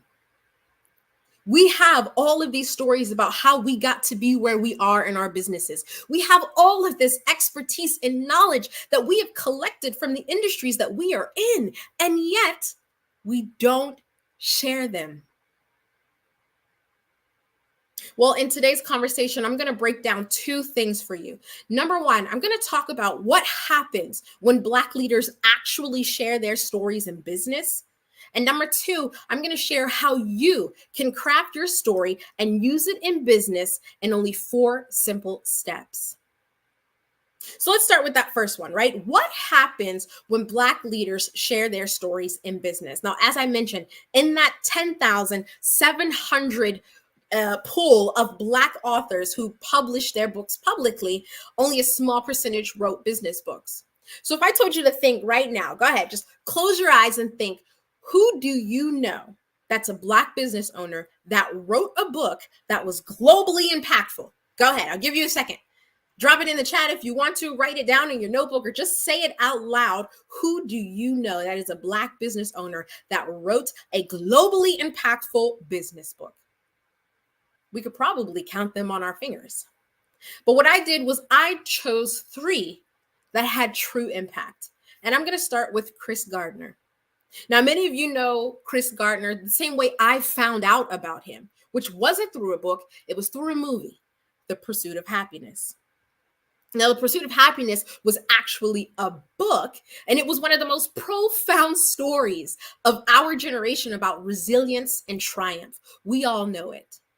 And that book was so incredibly impactful. That story was so incredibly impactful that it was able to touch the lives, the hearts, and the businesses of hundreds of thousands, if not millions, of individuals around the globe. Talk about impact. Can you imagine what that would be like if you were in that position? If you were a Chris Gardner who had such an incredible story, who had such profound knowledge about a particular subject, your area of expertise, and you shared it in a way that allowed you to write a best-selling book, and that book went on to create a movie that would win a number of awards. Profound impact. I got another example for you. I mentioned him earlier, Damon Johnson. Power Shift. Power Shift. Now, raise your hand if you have read that book, Power Shift. I'm not seeing any messages in the chat, but we're going to keep going. I'm sorry, I said Damon Johnson. I meant Damon John. Damon John, we all know him as the creator of FUBU. He wrote the book Power Shift, Preparing for Opportunities and Maximizing Your Potential. That was what his book was able to do for people. To be able to go beyond their current mindset and prepare themselves to be able to collect opportunities. And then once they've gotten those opportunities, how to maximize them and optimize them for better performance. Those are the books that last with entrepreneurs forever. Almost every Black business owner has that book on their shelf. Why? Because Damon tells his story in that book. And he shares his wisdom in that book. And he does it in a way that helps you get whatever it was you were missing for yourself and your life. And then he makes it real for you. That is powerful impact. What about Rachel Rodgers? I guarantee so many of you were like, yep, definitely Rachel Rodgers when I told you to think of an author. We should all be millionaires.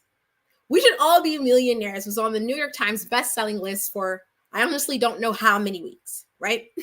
But it is a really profound, powerful, and impactful book. And what does she do? What did Rachel Rodgers do? She helps people, specifically women, achieve financial success. The way she talks about money in that book really gave us the ability to see that, wow, financial stability, financial security really is within reach. Right? I see in the chat, somebody said the color purple. That's another one, but that's not business. We're talking about business books, right? So yeah, we should all be millionaires, Power Shift, and The Pursuit of Happiness. These are all powerful books that left a true mark on the world. And not even just Black business owners, but the world as a whole. So what makes them different from the several other Black authors who wrote books? I mean, we know of many. What is the difference? Now we could say, oh, well, they have the platform, you know? They're already famous when they wrote their books, but not everybody. But the thing that they did that really sets them apart was that they didn't just fill their books with pages or fill the pages of their books with a bunch of tips and how to fill a check, how to, I don't know, invest in property, how to get into real estate. Just every single page is just tips and how-tos. That is a textbook, and textbooks can be boring. So instead of giving you a textbook, they did something much more powerful. They combined their story and they combined their wisdom, and they delivered a 1-2 punch of impact. And that's exactly what you need to do. Deliver a 1-2 punch of impact. You need that story and you need that wisdom, and they must go together. Now, that is the importance of having amazing, incredible Black books for us, for our business owners, our entrepreneurs, and the future generations yet to come. Now, let's get into how you can craft your story and how to use it in your business. Because I don't want you to think that this is unattainable. Just because you have incredible people like Damon John and Rachel Rogers, it doesn't matter. Their platforms are really great, but you still have access to the same level of impact that they generated. You can do that for you and your audience. It is not unattainable. And I'm going to walk you through how to do that. Now, as I mentioned to you, I have 4 steps on how you can craft your story and use your book in your business. Now, let's talk about the story. Your story is your business's greatest asset. I'm going to say that again. If you haven't written it down, write that down. Your story is your business's greatest asset. Why? Because only you have it. It is the most unique thing about you and your business. No one has your story. No one has experienced life the way you've experienced life. No one has met the exact same people that got you to where you are. No one has met those same people in the same order that you did and gotten the same impact that you did. Your story is your business's greatest asset. Mine included. So as I stand here right now, I am in Southern California, but for the last 4 years, I've been living in Nigeria. Now, I was born and raised in Pittsburgh, Pennsylvania, so how in the world did I do that? And I am not Nigerian.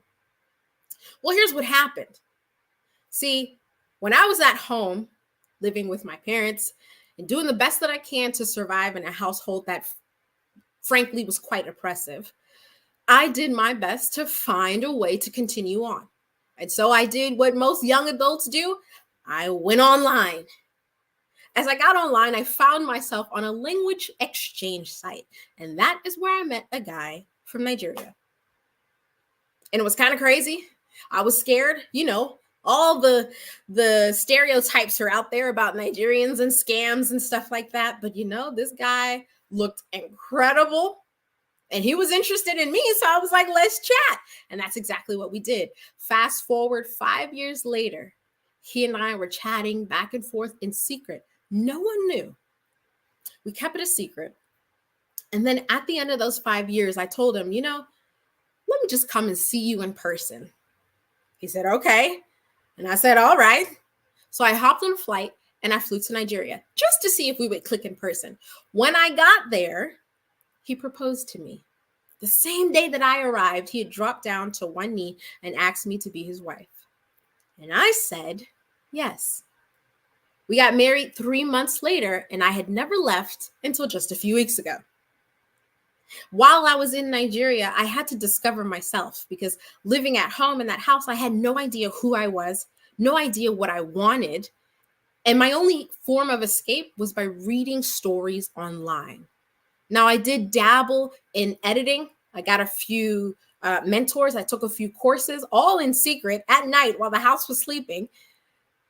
But I wasn't living up to my potential. So when I moved to Nigeria and I became a wife, I had to discover who was I as a woman, who was I as a Black woman, and who was I as the wife of a Nigerian man.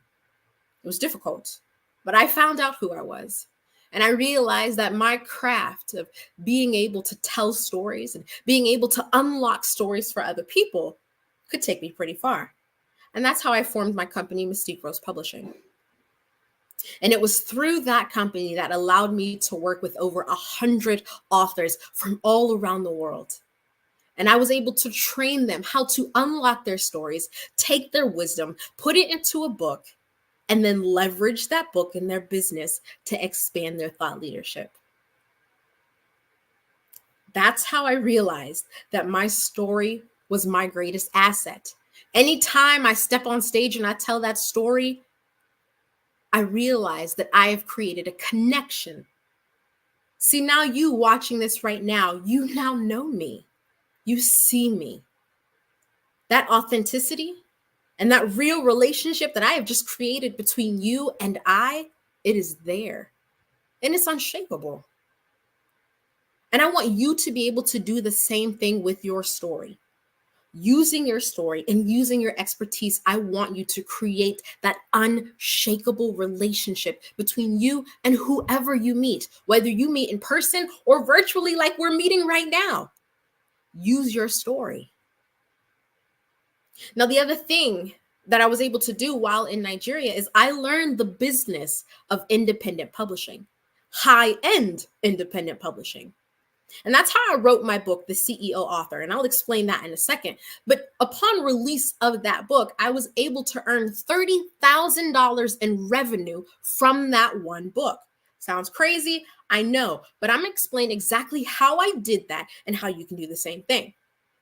But that $30,000 in revenue also translated into hundreds of lives being impacted by the book that I wrote, all because I did the same thing that people like Rachel Rogers, Chris Gardner, and Damon John did in their book, combining your story and your wisdom. So let's go through those 4 steps. I'm going to walk you through those 4 steps to how you can craft your story and use it in your business. And then I'm going to quickly end with how to earn $30,000 in revenue with your book, whether you've published it already or not. Wherever you are in your journey as an author, understand that it is okay. You're exactly where you should be. You're just going to use the information that I'm about to give you to move the needle. Step number 1, understand your audience.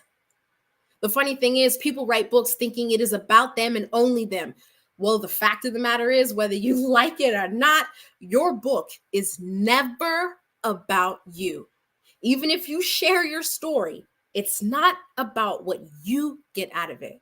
If you're writing your book for yourself, guess what? You've already lost the game. You are writing for your audience. So you have to understand them. So I want you to ask a very simple question. Write this down. What is their problem? The world's most impactful books are simply solutions to the problems that people have. One more time.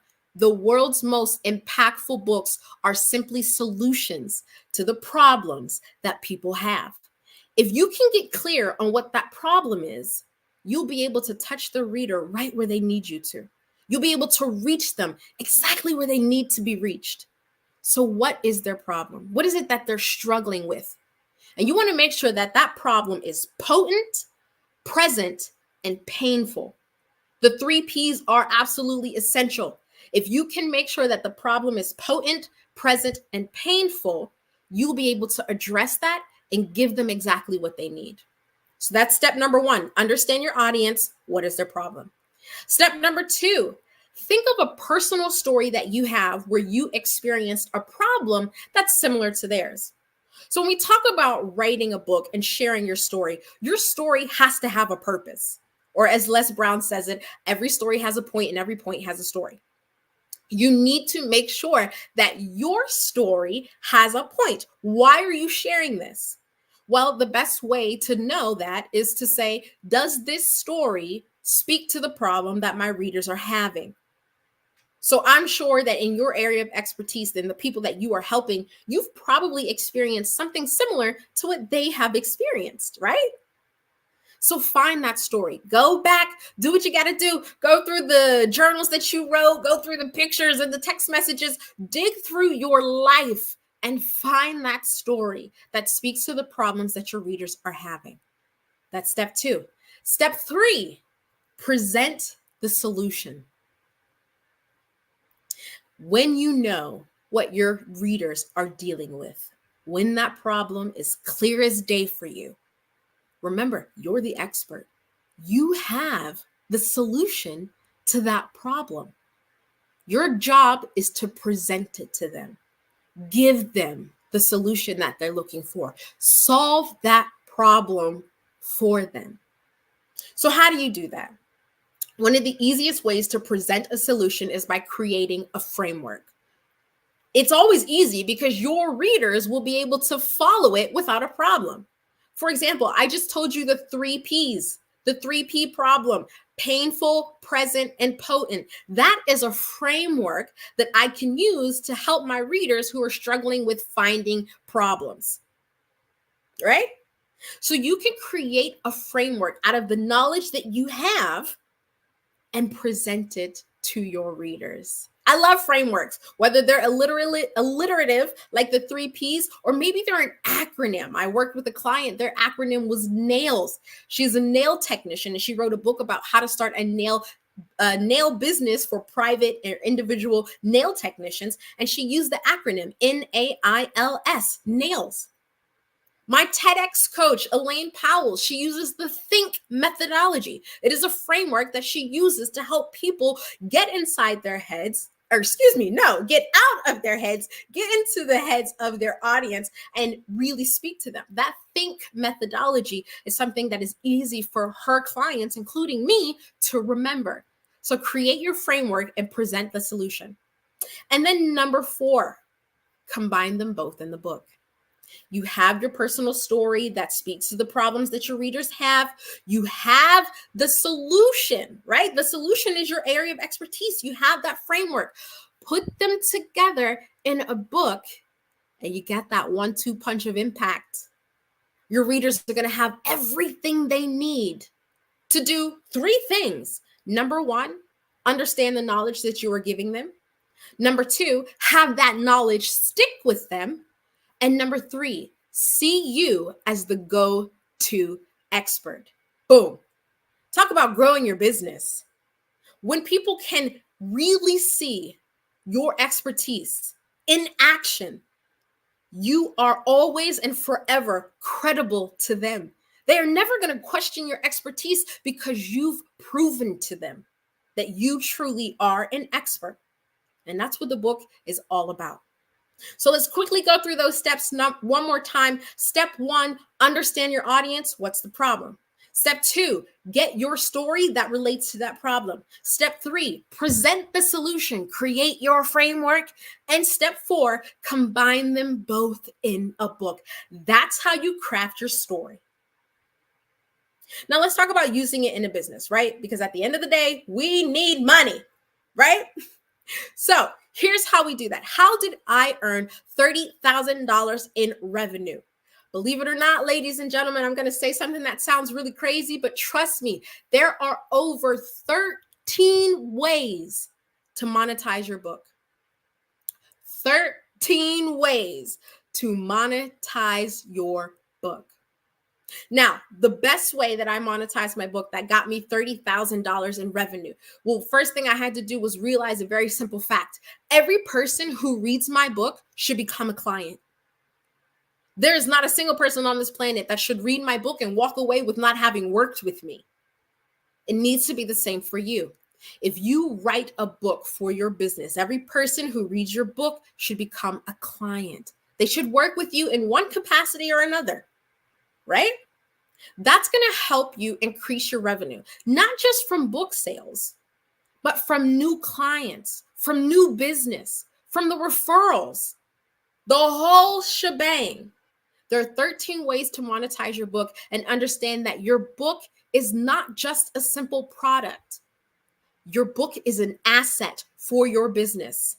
You need to use it as such, whether you use it as a part of your funnel, or you use it inside of your programs. For those of you who are coaches, your book should be required reading for your programs. Make it mandatory. It is essential. And that's exactly what I did. I launched my book with a summit. Yeah, that's right. I turned my book, The CEO Author, into a summit. Now, that summit was a virtual summit, and it was free with the upsell for VIP. But the people who joined that summit, they bought my book. I sold 70 books that day, and I got 5 clients. Each client was priced at anywhere between $2,000 to $10,000. $30,000 in revenue in that one day. I want you to be able to do the same thing. Now, I'm going to wrap it up here. I think I'm reaching the end of my time. I'm not sure, actually. folks. How do I know? Anyways, we're just going to keep it going. I'm going to tell you a little bit more about how you can learn more about how to write your book, how to leverage your book, get it out there into the world. You want to go ahead and get your copy of the CEO Author, the Business Owner's Guide to Expanding Your Thought Leadership with the Book. I wrote this book and I published it on May 6th, my mama's birthday, and I released it on August 19th. By September 19th, I had reached my $30,000 in revenue, and it has gone way beyond that as I continue to speak on stages using this book to make sure that my event organizers buy copies of it, giving it out, doing the whole shebang, podcasting, everything. You got to do it all. You have to do it all. Right? So get your copy of the CEO Author. You can just go ahead and Google it, or you could Google my name. You see it on the screen right here to get your copy. Now, understand this. Inside this book, there are 11 chapters. At the end of each chapter, there are action steps. So as you pick up this book and you read it, I want you to work in it. Work with it. This isn't just information for you to take and go on your merry way. I want you to receive this information, begin to work on it so you can apply it into your life. And most importantly, into your business. Because remember, at the end of the day, you need to leverage your book in your business. So 11 chapters. It is a quick read. It's only 100 pages. And I made sure that it gave you everything you needed, from how to understand the big promise, which you'll understand what that is when you read, how to understand who you are as an author, how to use your book to get on stages, and how to actually write the book. I know writing the book is quite difficult for some people. Just take a breath. It's okay. Get your copy of this book, The CEO Author, The Business Owner's Guide to Expanding Your Thought Leadership with the Book, and see in I believe it's chapter 10. Chapter 10, it walks you through how to actually get the writing process done without hitting those roadblocks or getting all messed up, right?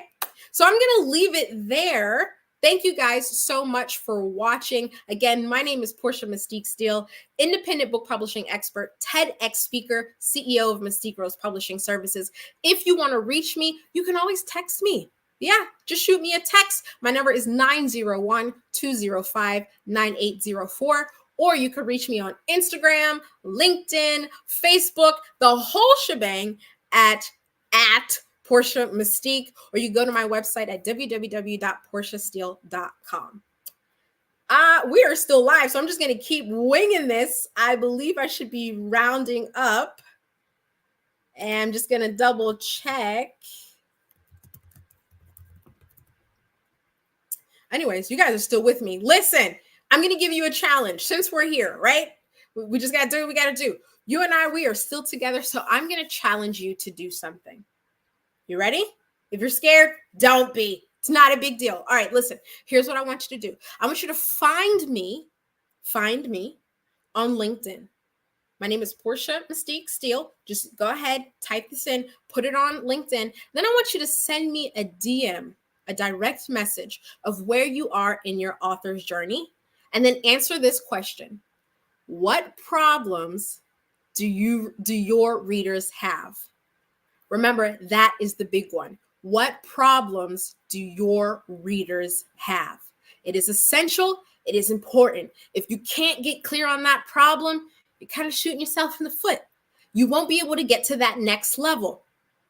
So go ahead, put in my name on LinkedIn, send me a DM. I want you to let me know where you are in your author's journey, and then go ahead and put in what problem your readers are having. Now, if you do not have a LinkedIn account, you can do the same thing on Facebook or Instagram. So that's your challenge. I want you guys to do that. Now, the other thing you want to make sure you do is just get started. So many of us have all of these obstacles and reasons and justifications for not getting started. They say 93% of adults want to write books and only 3% actually do it.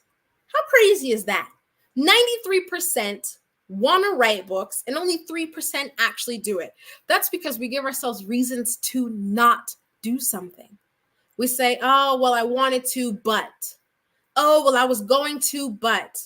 well, I have this on my plate and that on my plate. So get rid of all of those buts and so's and just step into it. Get it done. Because you do not want to be here next year, exactly where you are, telling people, I'm thinking about writing a book. Or anytime somebody says, I've written a book, and you think to yourself, I want to, but there's nothing worse than having this great idea for a book and not actually being able to create it. That space of creation is absolutely important. So get out of your own way and write that book.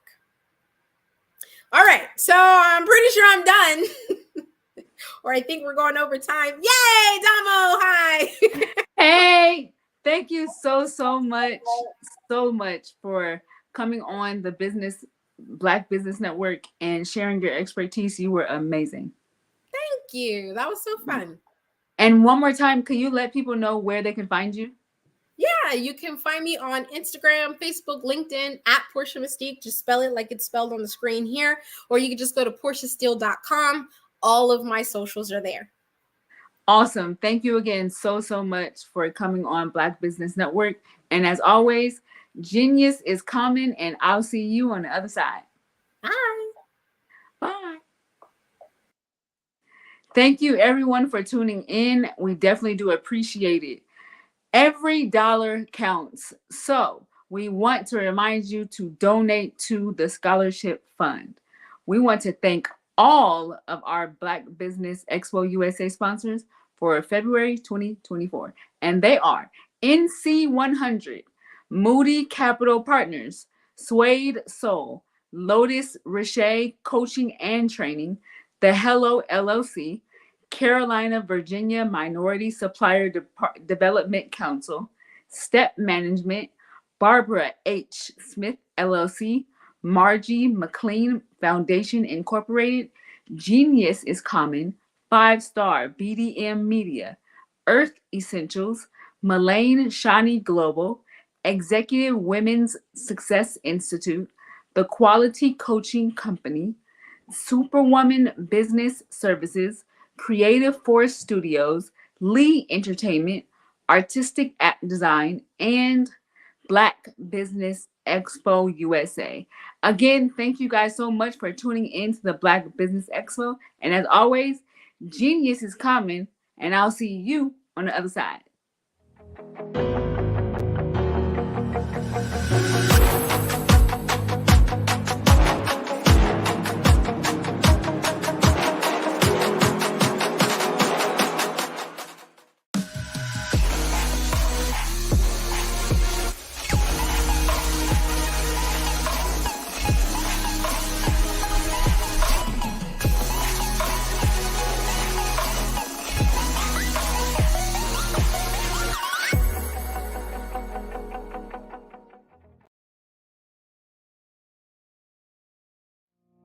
Did you know that approximately 333.34 million businesses exist today, according to a report from 2021? And you may be one of those businesses, or maybe you're not in the business market yet, but you're aspiring to be a business owner. Well, guess what? You're in the right place at the right time. Because let's face it, everything is about timing and opportunity. Hi, my name is Dr. Lotus Richey, and I'm the CEO and founder of the Lotus Richey Coaching and Consulting LLC, along with the Lotus Richey Ignite Show. 15 minutes of success with Dr. Lotus Richey, as well as books to boom your business and bring who you are. And today, I want to bring this amazing message to you about the Black Business Network and the Black Business Olympics. See, the Black Business Network and the Black Business Olympics is designed to help people just like you, that's right, that look like me, to take their business to the next level. Not just in your front yard or your backyard, but globally. The Black Business Network and Black Business Olympics is designed not to just help you survive, but to help you thrive. So join us today as we come together with businesses all around the world to support our students, our children, our young teens, our young entrepreneurs. What we do is we come together to help raise funds for students who are aspiring to be business entrepreneurs, who are aspiring and who are thriving in college. We endow them with a wonderful opportunity to gain scholarship of either a laptop or several thousands of dollars.